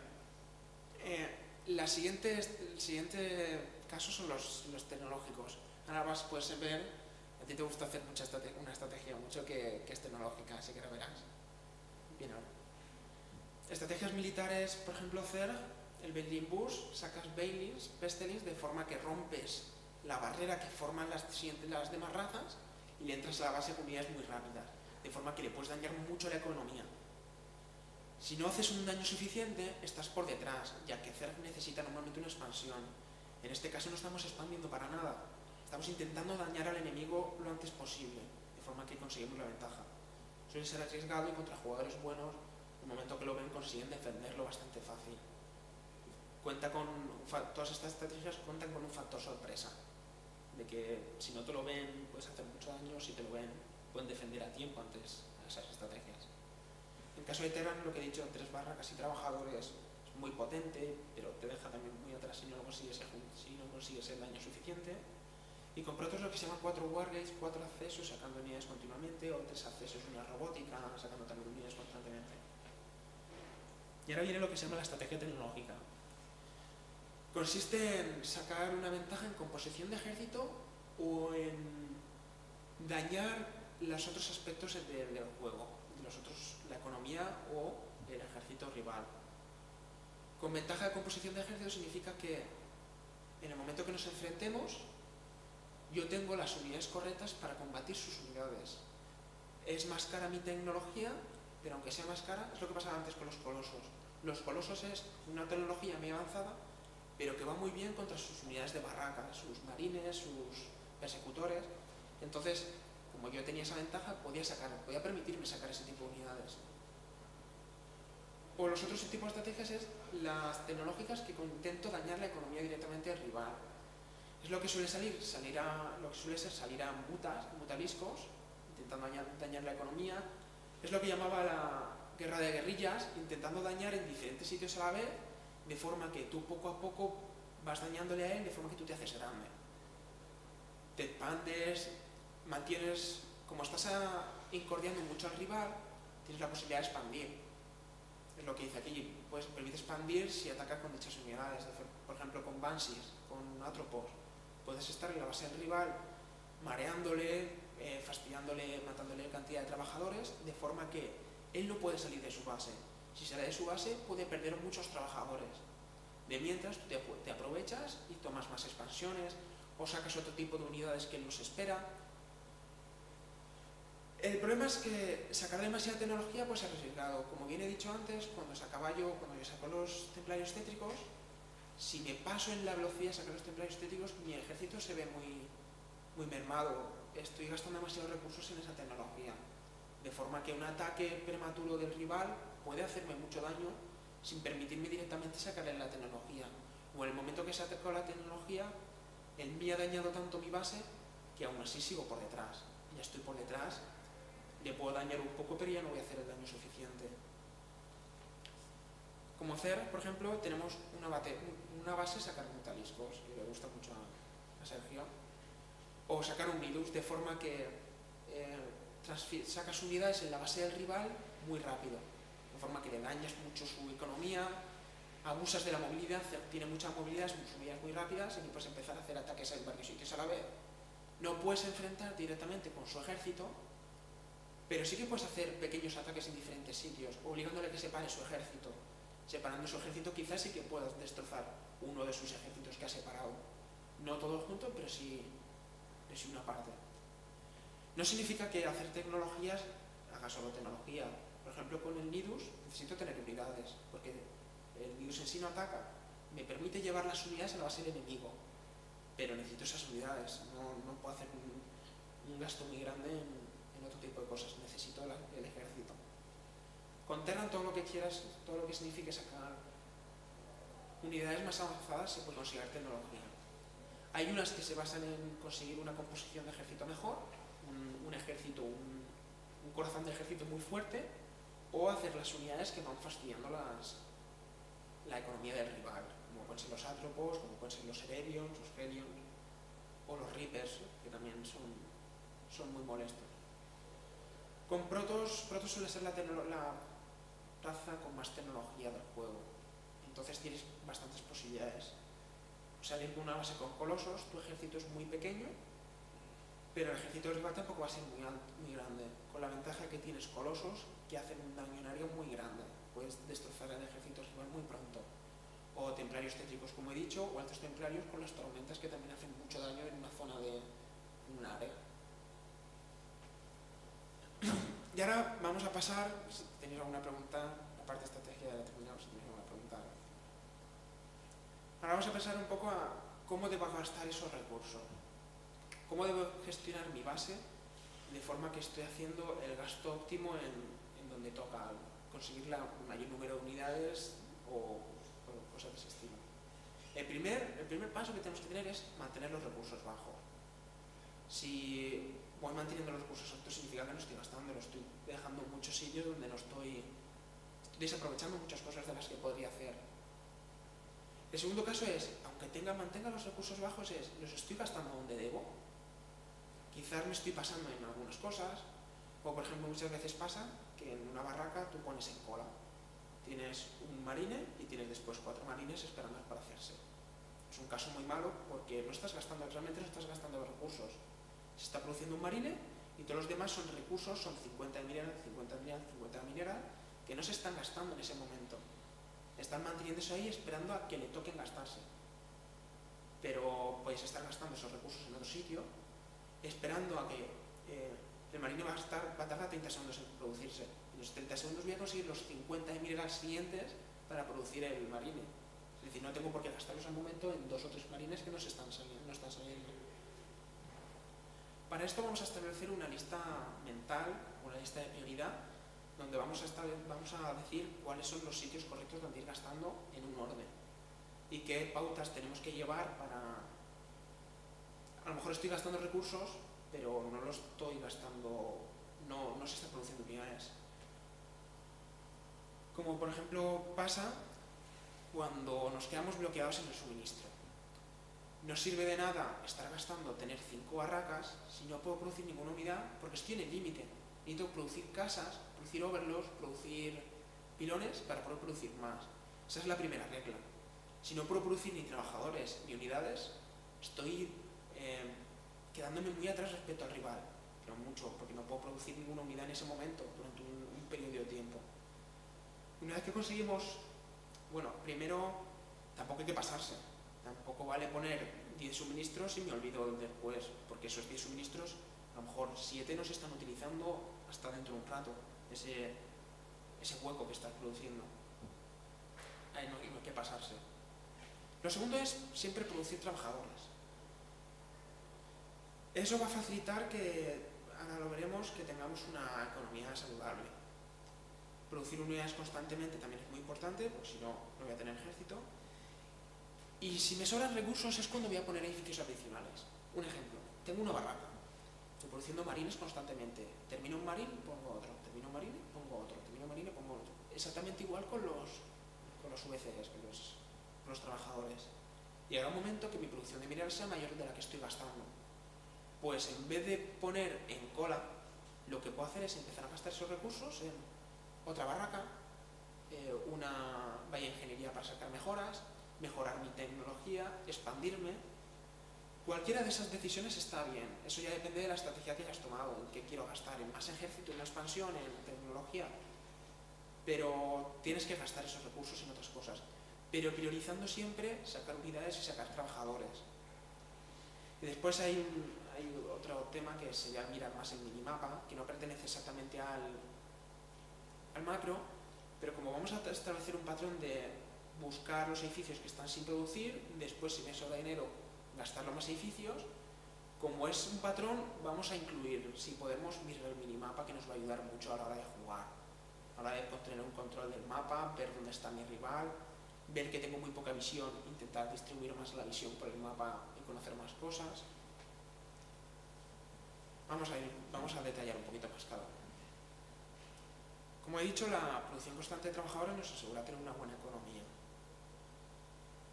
El número ideal de trabajadores van a ser entre 16 y 24 más los 6 de gas. Tenemos 8 vetas de mineral en cada base, normalmente. Depende del mapa, normalmente 8 vetas de mineral. Cada beta de mineral admite 2 o 3 trabajadores. 8 por 2, 16, por 3, 24. Entonces estamos ahí en ese marco. Hay algunas vetas de mineral que están más cercas que otras.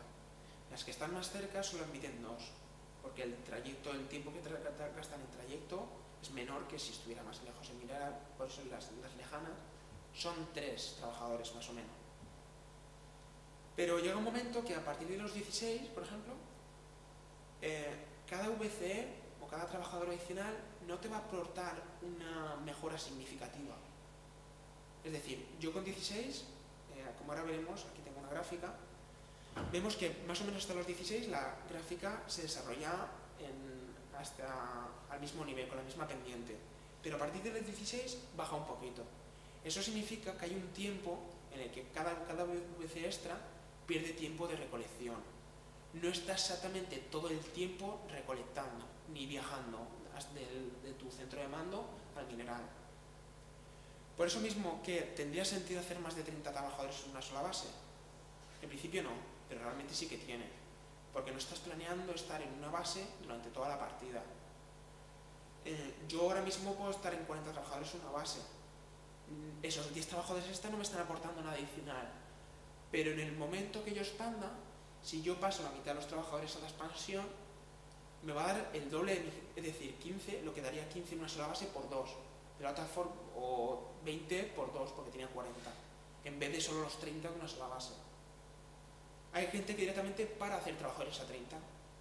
Es un error, porque todo ese tiempo que estoy sin producir, estoy perdiendo tiempo, por así decirlo.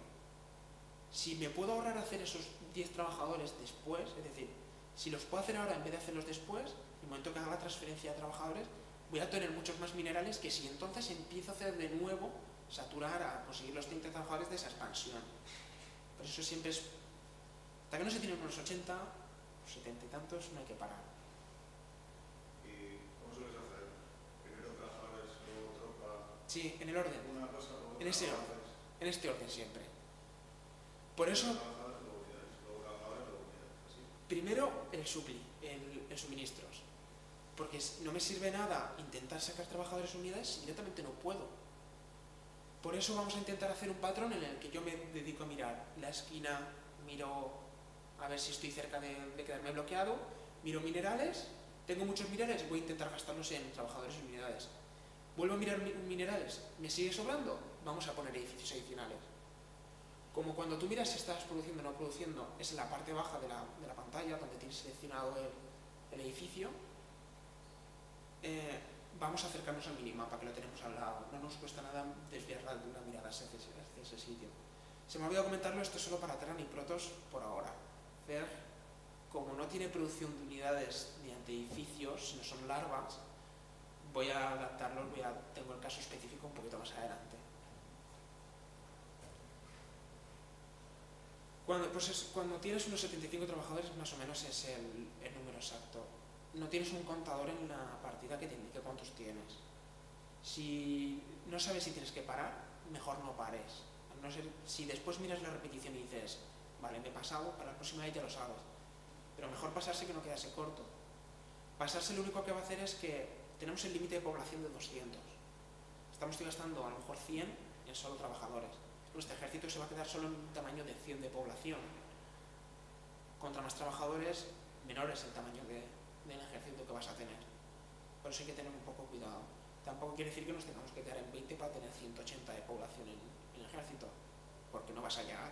No tienes la producción de minerales, la recolección necesaria para llegar a esos 200, a no ser que sea una partida muy, muy larga.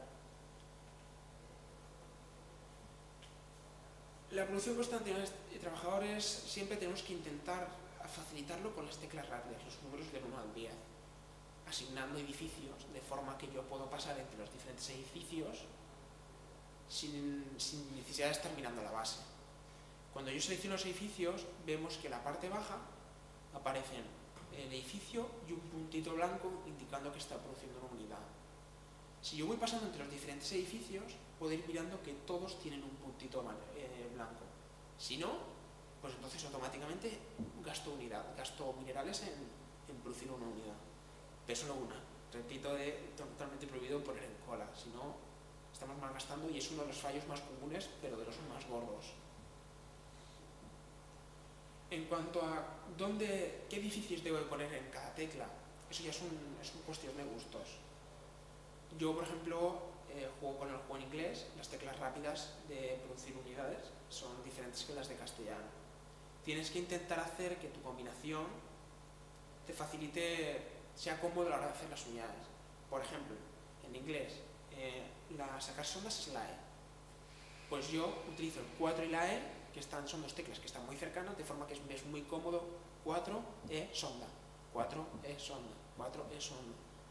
Hay otra gente que prefiere ponérselo en el 1, porque a lo mejor al estar muy cerca lo tienen que hacer con el mismo dedo y les parece más difícil, les molesta más, prefieren hacerlo con diferentes dedos. Eso es cuestión de comodidad. Pero todo lo que puedes hacer, intenta meterlo en una hotkey, en una tecla rápida. Si no lo metes, cada vez tendrás que estar volviendo a la base, estarás perdiendo tiempo, de producción, porque desde que ha terminado hasta que vuelves a tu base, a lo mejor han pasado 10-15 segundos. Todo lo que puedes minimizar ayudándote de las teclas rápidas, mejor. Y prohibido poner en cola esta clave. Cuando ya hemos gastado, vemos que estamos produciendo constantemente y en trabajadores y unidades es cuando tenemos que decidir en qué tengo que gastar, en el dinero que me sobra. Eso es cuando ya recae más en la estrategia y puedo decidir más edificios de producción, quiero hacer una estrategia más agresiva, porque quiero sacar más unidades.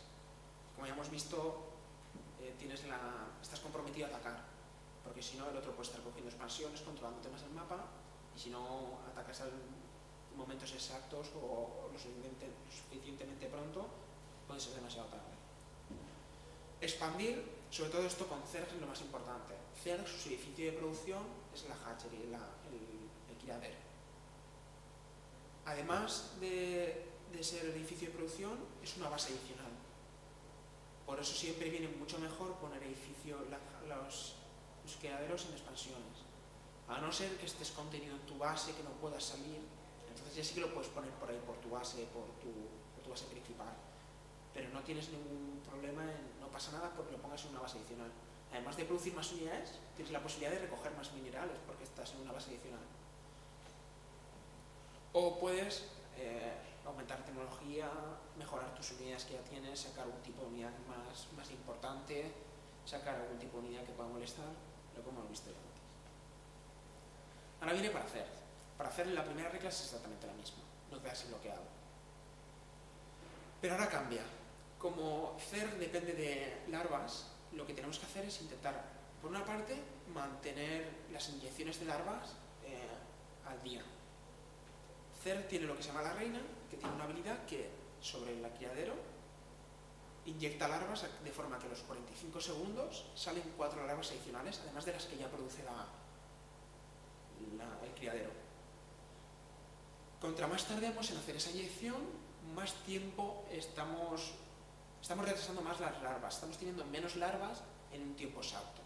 Por eso siempre hay que intentar llevar todas las inyecciones o sincronizadas, te va a permitir una inyección, otra inyección, otra inyección, de forma que vas a tener más o menos todas sincronizadas y vas a poder producir más. Y después el segundo caso es gastar las larvas. La decisión de dónde gasto larvas depende ya más de la estrategia. ¿Quiero una estrategia económica? Gasto las larvas en trabajadores, en zánganos. ¿Que quiero una estrategia más económica? Gasto las larvas en unidades. O sea, depende ya de la toma de decisiones, no depende más ya de dónde gasto recursos. La cuestión es que los gastes, que gastes las larvas. Mantener el número de larvas a 0, lo mejor que puedes hacer. Si no puedes porque no tienes recursos, a lo mejor tienes que intentar invertir un poquito más en zánganos para tener mejor economía y poder gastar más. Y nunca, no tener ningún problema nunca en poner hatcheries adicionales, criaderos adicionales. Si es bastante difícil mantener el dinero bajo con CERG, porque haces como tandas de producción. No es como las demás razas que haces constantemente estoy sacando unidades, sino que cada 45 segundos lo que estoy haciendo es una ronda entera de unidades. Si te puede pasar, si te puede despistar, y a lo mejor una ronda tarda más tiempo en hacerla, si te acumula el mineral. Para poder gastar ese mineral, pon una base adicional. O gasta en tecnología, como hemos visto antes. Ahora no tienes en este caso, más expansiones, más edificios de producción va junto, porque es el mismo edificio, entonces te sirve de las dos formas. Y como siempre igual, vamos a intentar minar el minimapa, que nos va a favorecer mucho a la hora de control del terreno, ver por dónde se mueve nuestro rival. Este es como el bonus. Si vamos regularmente a mirar el minimapa, vamos a observar siempre, por ejemplo, mejor con un ejemplo, si nos están acribillando a desembarcos constantemente por diferentes partes, la mayoría de la gente dirá, bueno, pues voy a poner edificios defensivos en esos sitios, de forma que en el momento que llegue el desembarco yo ya estoy preparado para combatirlo. Estás gastando recursos del juego, minerales, gas, este tipo de cosas. Se puede solucionar ese tipo de problemas estando más atento al minimapa, de forma que yo veo un punto rojo en el minimapa en el momento que ya viene, y antes de que él esté desembarcando ya tengo las unidades preparadas, porque me ha dado tiempo a verlo venir. Es lo que me ha pasado a mí en la partida que hemos visto antes. Yo con el observador he estado continuamente atento a lo que estaba haciendo mi rival, entonces he visto salir ese desembarco hacia mi base, de forma que he podido prepararme, ocultar unidades que no quiero que él vea, defender ante su desembarco antes de que incluso pueda ejecutarlo.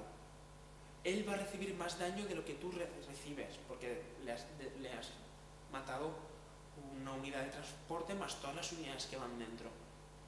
Si consigues mantener el control del mapa suficiente, va a favorecer, nunca va a empeorar tu juego por mantener la visión del minimapa. Y además vamos, sin darnos cuenta, al mirar el minimapa, vamos a ver que hay algún punto del minimapa que es nuestro, que está aislado de nuestra base, por ejemplo un observer o un overlord, y automáticamente moverlo, buscar alguna cosa especial, poner un overlord en posición, te va a favorecer sin darte cuenta con tener más visión de ese mapa, tener más visión de todo lo que hay por el mapa. En conclusión, vamos a ver que el juego depende de la rapidez de manos, pero no es tan importante como la gente cree. Muchas veces depende más de la rapidez visual y de buen timing. Me explico. Rapidez visual es estar atento a cuánto tengo 150 de mineral para poner el acceso que me toca. No tengo por qué estar continuamente intentando ver si puedo poner un acceso o no, sino en el momento que lo haga, lo hago con mis dos acciones, 2 APM, pero da igual, lo he hecho en el momento exacto. Eso quiere decir timing. Hay una ronda de marines que se están produciendo. Pues he jugado tantas partidas que sé que me queda un segundo para que termine sin yo mirarlo. Pues eso es buen timing. Vuelvo a la base, produzco. Con CER, por ejemplo, pasa muchas veces que sin darte cuenta, justo en el momento que salen las larvas, ya estás haciendo la siguiente inyección. Pero eso es cuestión de prácticas y de buen sentido del tiempo. No hace falta ser muy rápido para poder hacer todo eso, simplemente necesitas estar en el sitio correcto, en el momento correcto, y fijarte bien con la mirada. Es muy importante no jugar de memoria. Muchas veces estamos aprendiendo y nos aprendemos un orden de construcción, que tienes que hacer esto, esto, esto, esto directamente, sin importar, sin saber por qué lo estás haciendo. Es mucho mejor ir experimentando.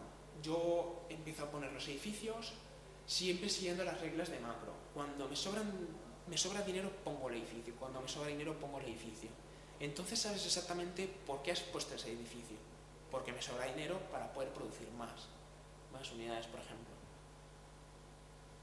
Y en cuanto a la estrategia, lo mejor es siempre experimentar. No importa perder partidas porque estoy viendo, bueno, voy a probar si esta estrategia puede funcionar. No pasa nada, pruébalo. Que pierda la partida no significa que la estrategia no funcione. Quizá tienes que jugar 20 partidas con esa misma estrategia para decir, pues contra ciertos casos es buena, contra ciertos casos no es buena. Voy a intentar ir ajustando ciertas cosas que me van a permitir aguantar a lo mejor más hasta que tenga una tecnología, o he puesto una expansión, no estoy acostumbrado con una expansión, voy a experimentar a ver si consigo defender diferentes ataques aún teniendo expansión. Y el último caso es que las replays, para mejorar macro, no os fijéis en las batallas ni en lo que tú te estabas mirando en el momento de la partida. Simplemente os recomiendo mantener la cámara en los edificios de producción y ver si estáis produciendo constantemente. Es uno de los errores más comunes y os daréis cuenta, yo mismo, a mí mismo me pasa muchas veces, estoy en una partida de una replay, me dedico a mirar mis accesos si están produciendo y me tiro 30-40 segundos sin producir una sola unidad. Y así poco a poco dirás, vale, ya sé que a lo mejor en un momento de batalla, una batalla, no tengo que fijarme tanto en la batalla, sino vuelvo, produzco unidades y si me sobra tiempo, miro la batalla. Es un error común que yo os recomiendo que cuando hay una batalla, no miréis la batalla, simplemente el principio y os vais a la base. ¿Que os quedan unidades vivas? Perfecto. Que no, no pasa nada. Ya tengo otro ejército preparado en mi base para poder volver a atacar. Porque muchas veces lo que pasa es, por salvar 5 unidades, no tengo ninguna unidad en base y pierdo 5 unidades, pero ya tengo 10 en base porque está produciendo constantemente. Es un error común. Si os sobra tiempo, mirar el ejército. Y después algunos sitios donde podéis obtener información sobre estrategia. En Wikipedia es una web en inglés perteneciente a Team Liquid, donde tienen diferentes estrategias contra cada una de las razas, de forma que podéis ver, probarlas. Y después en el foro, un jugador que se llama La Luz hizo un análisis del macro, la gráfica es suya, donde vemos la variación de cuántos trabajadores es lo ideal para una base, cuál es lo ideal, me conviene seguir haciendo trabajadores, la diferencia del momento que transfiero, la cantidad de minerales que me va a aportar, todo ese tipo de cosas. Por mí, ya está.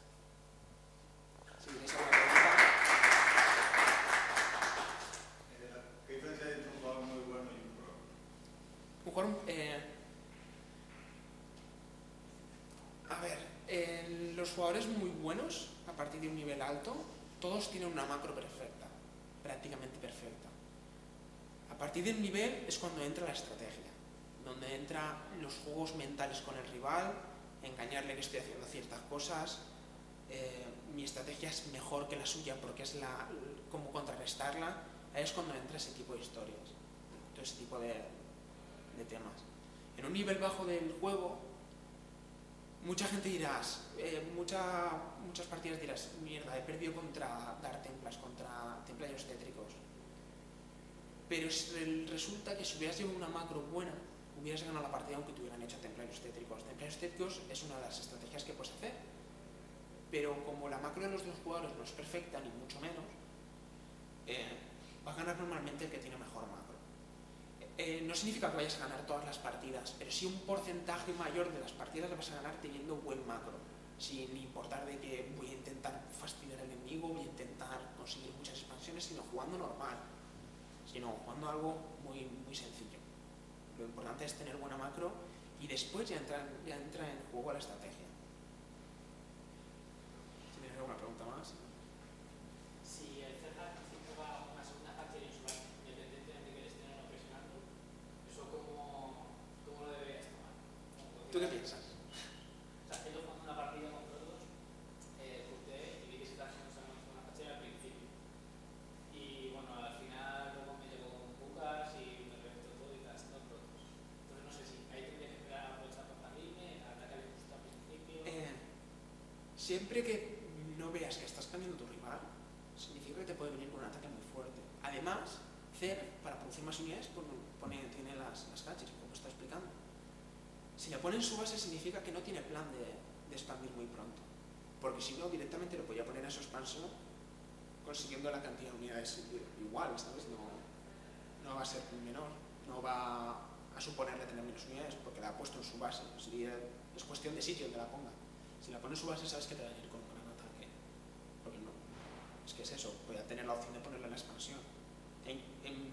Lo que yo opino es que directamente es un error ponerlo en la base principal.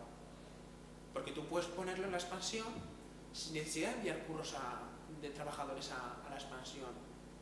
Y el otro supone que tú estás expandiendo. Es como una maniobra de engaño. Yo lo pongo en mi expansión, pero tú no sabes si voy a producir unidades o trabajadores. Esa es la ventaja que tiene CER, de que tiene la posibilidad de, en un momento te produzco muchas unidades, que al siguiente momento estoy produciendo muchos trabajadores, mientras te presiono, entonces sé que tú no me puedes atacar, me puedo permitir hacer los trabajadores. ¿Alguna cosilla más? Manu se ha ido. ¿Qué hacemos? Puedes echarte una partida. ¿Quieres que juegue uno o no? Sí, échate una. Cambia, él no tiene terra. Ya, ya. Sí, entre una justo donde estás y ya está. Voy a intentar comentaros un poco qué es lo que mi pensamiento conforme va avanzando la partida, si os voy diciendo más o menos lo que voy, mi razonamiento.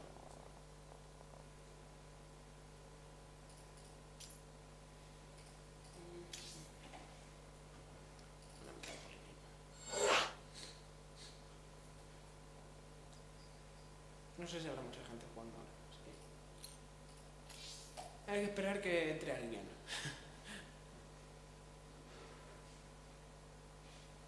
Llamamos a algunos de los que han jugado.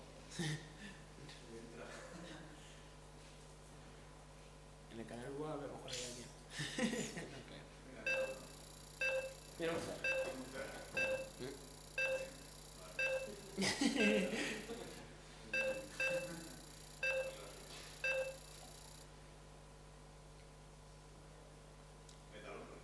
mi objetivo va a ser sacar unos poquitos de unidades para poder estar segundo y expandir mientras intento atacar. Si veo muchas unidades me voy a dar la vuelta, si veo pocas unidades voy a intentar hacerle daño. Contra CER siempre lo que tienes que hacer es, si CER ha hecho muchas unidades, la ventaja económica la tienes tú, porque esas unidades son curros que no ha hecho, o trabajadores que no ha hecho. Bien,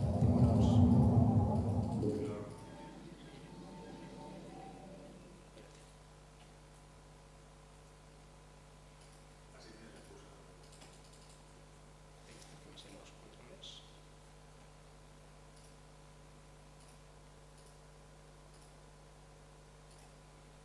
Vale, ¿ves esto?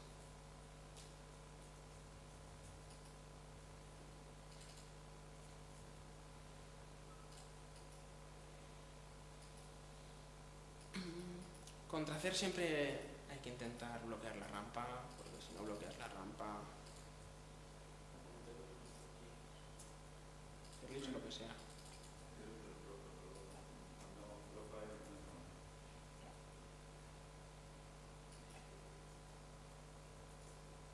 Qué raro se hace jugar con este teclado. La SIM es una tecla ese que va a observar por ahí. Al trabajador siempre. Me favorece la velocidad a la que yo vuelvo a mi base. A seguir sacando unidades. Veo que no está aquí. Este es un truquito que voy a hacer. Normalmente los CER. Vale. Viene el Overlord, busco el Overlord y así sé exactamente dónde está ya.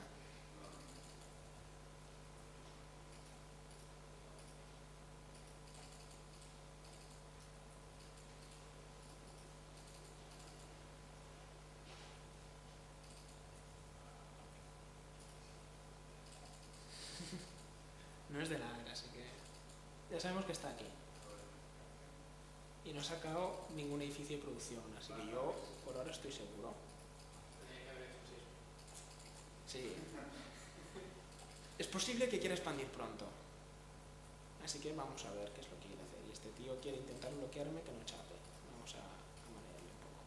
¿Lo ves? Ha expandido pronto. Como ha expandido pronto, yo sé que estoy seguro porque no va a poder sacar unidades muy pronto.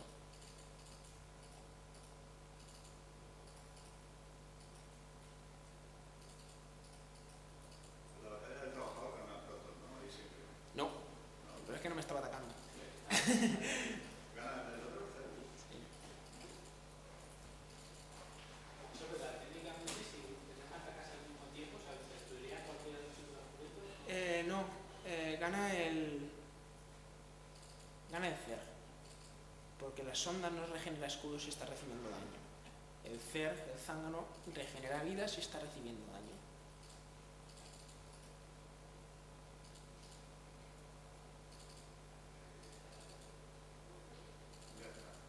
Sí, pero yo ya tengo aquí prácticamente mi CEA. Hay que ponerlo en mantener exposición, aquí ya no entra nadie. Aquí ya se lo aseguro yo que no entra nadie.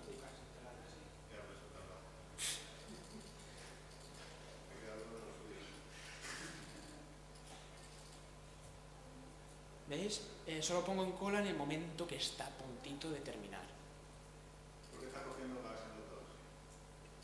Porque mi objetivo es intentar defender con sentries las centinelas. Tengo la posibilidad de controlar el espacio, por así decirlo. Yo soy el que decido dónde quiero que tú estés en la hora de la batalla. Como quiero expandir, vamos a buscar moverlos. Mira quién está ahí. Te vienes a la entrega de premios solo, ¿eh? A la entrega de premios.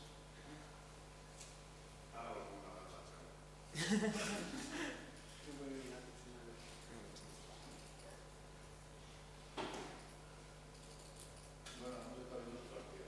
Era otro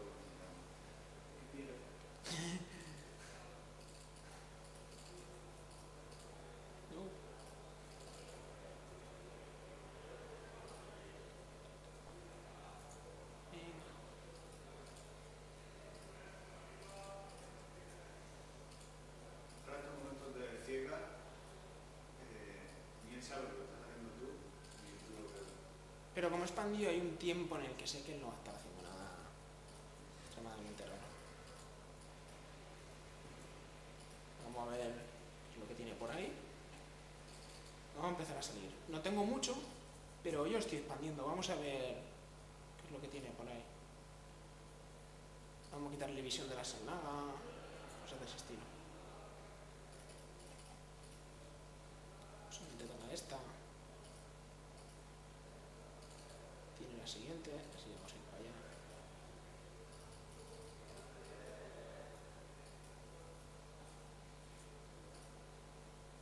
Si tú te expandes el CER, deberías de poner la tercera, ¿o no? Depende del tipo de expansión. Si salgo con forja, sí. Como no salgo con forja, yo puedo seguir atacándole.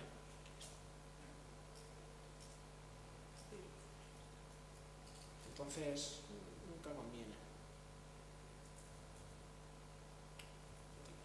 Teclado.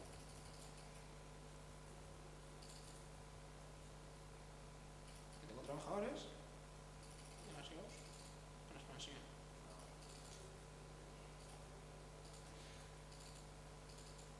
Vamos a ver qué tiene.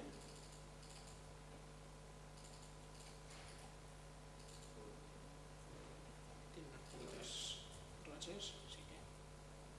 A ver, ahora me quedo ahí bloqueado.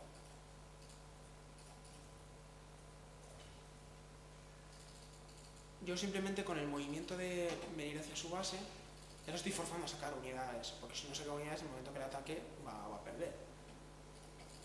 He cumplido mi objetivo. Simplemente quiero que no haga muchos trabajadores de forma que después me va a sobrepasar.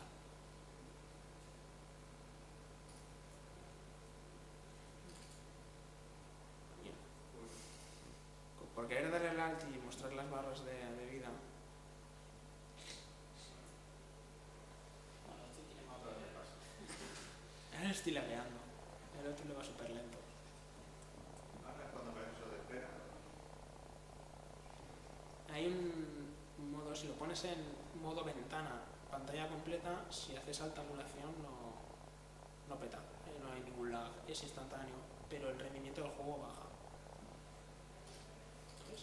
Sería hasta lo de Waiting for Connection.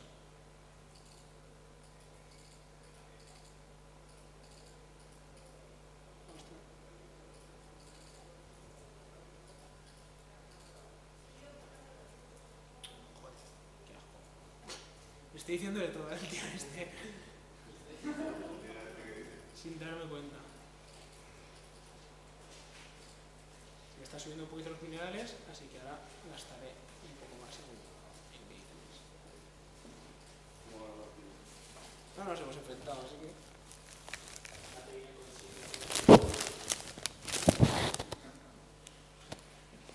Tenemos server.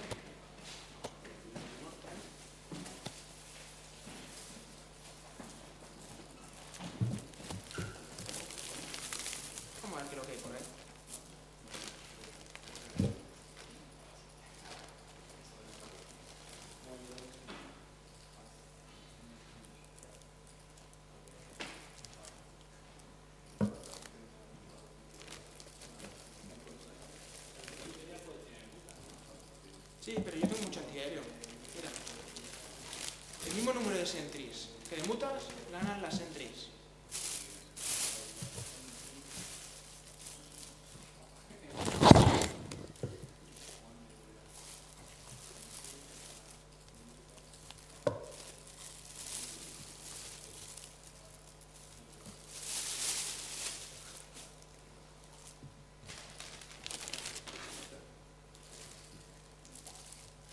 Estáis hablando de la GSL. Estáis hablando de la GSL, ¿no? Vosotros, estáis hablando de la GSL.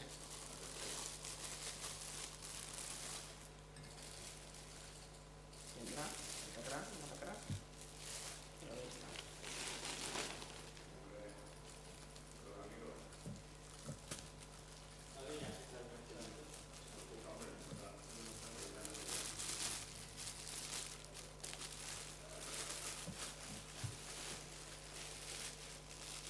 Por más que salen muchas, así que me doy la vuelta.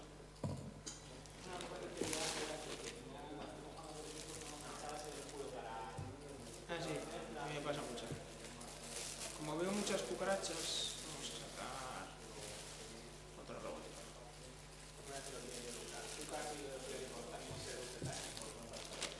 ¿El qué?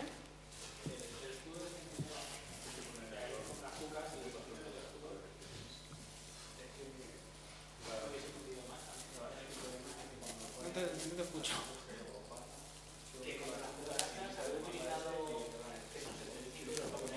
Sí, pero no sé. No, lo que me acuerdo, sí. ¿Qué pasa, José? Sí. Mira dónde.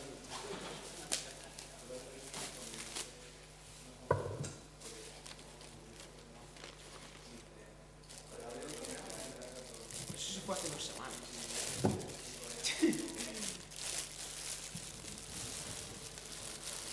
Mierda.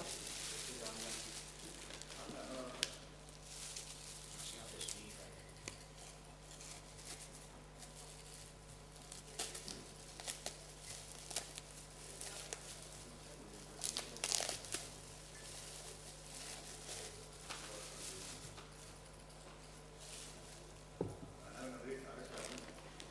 Eso es complicado de sacar, ¿eh?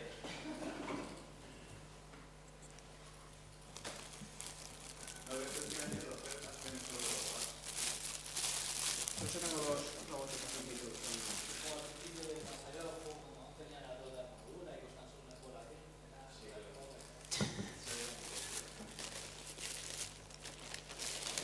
Tienes que tener mucho humor. Si quiere enfrentarse, va a ser complicado.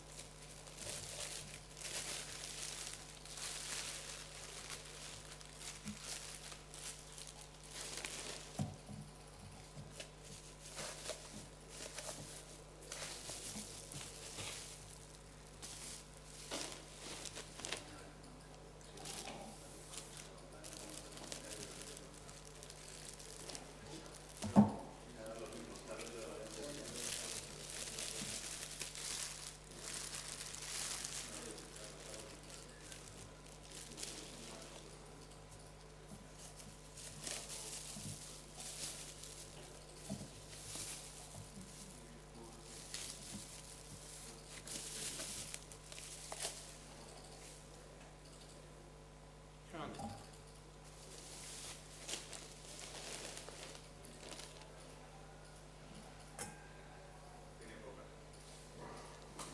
Que me traiga más si quiere. Sí, y aunque peguen, yo tengo como unos cuantos inmortals.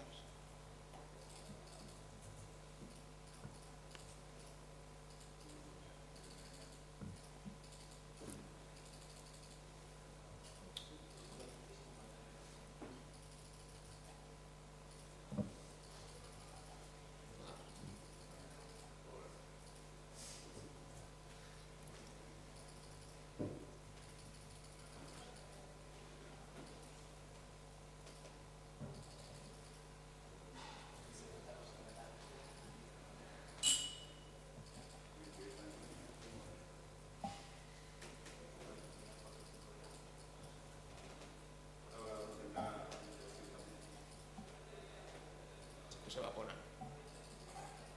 Mira, ahora tiene ideas.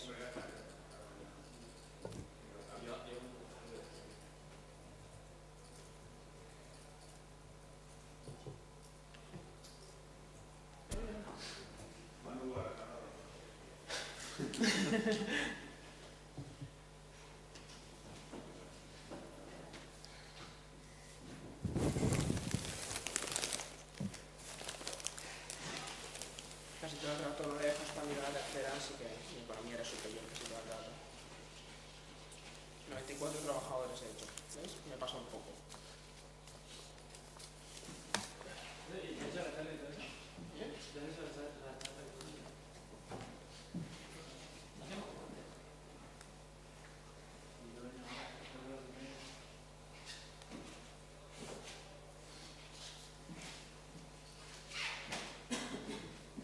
Bueno, pues entregamos los trofeos, ¿no? Ahora cuando venga Sergio.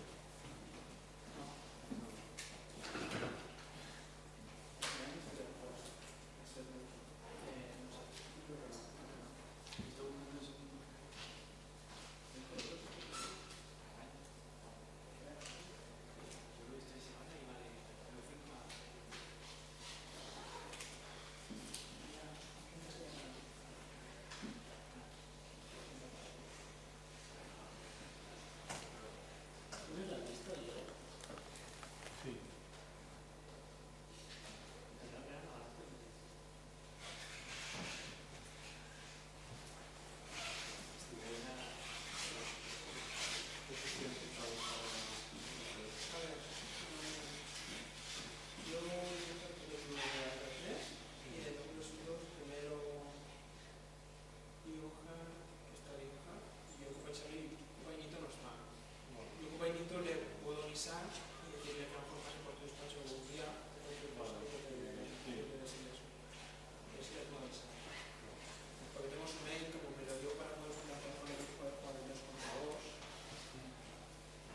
Bueno, pues pasamos a entregar los trofeos en el torneo.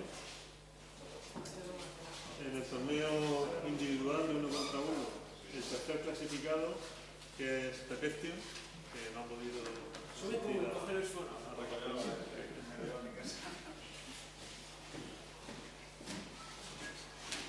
¿Aún sigue la cámara en marcha? Sí. Pepestio, ¿qué lo tienes? El segundo clasificado, Lion Head.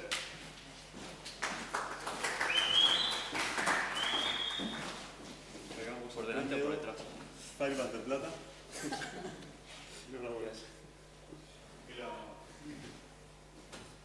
Y el primer clasificado, pues como no, Saúl. Saúl es una lección aquí de cómo jugar a estar. Si no lo voy. Ahora. Bueno, y en cuanto al torneo 2 contra 2, pues el segundo clasificado son Ocupa y Mito, que bueno, ya a ver si recogen el premio y si no, pues se lo quedará la organización. Cambiaremos las clasificaciones, ¿verdad? Y el equipo primer clasificado, pues tenemos a Lionhead y Charlie. Muy bien, Así que Yo sé si Charlie va a venir o no. de las dos. Digo, pasárselo. Igual lo veis vosotros antes. Casi me venga, ¿eh? A ver esta noche y la extraña.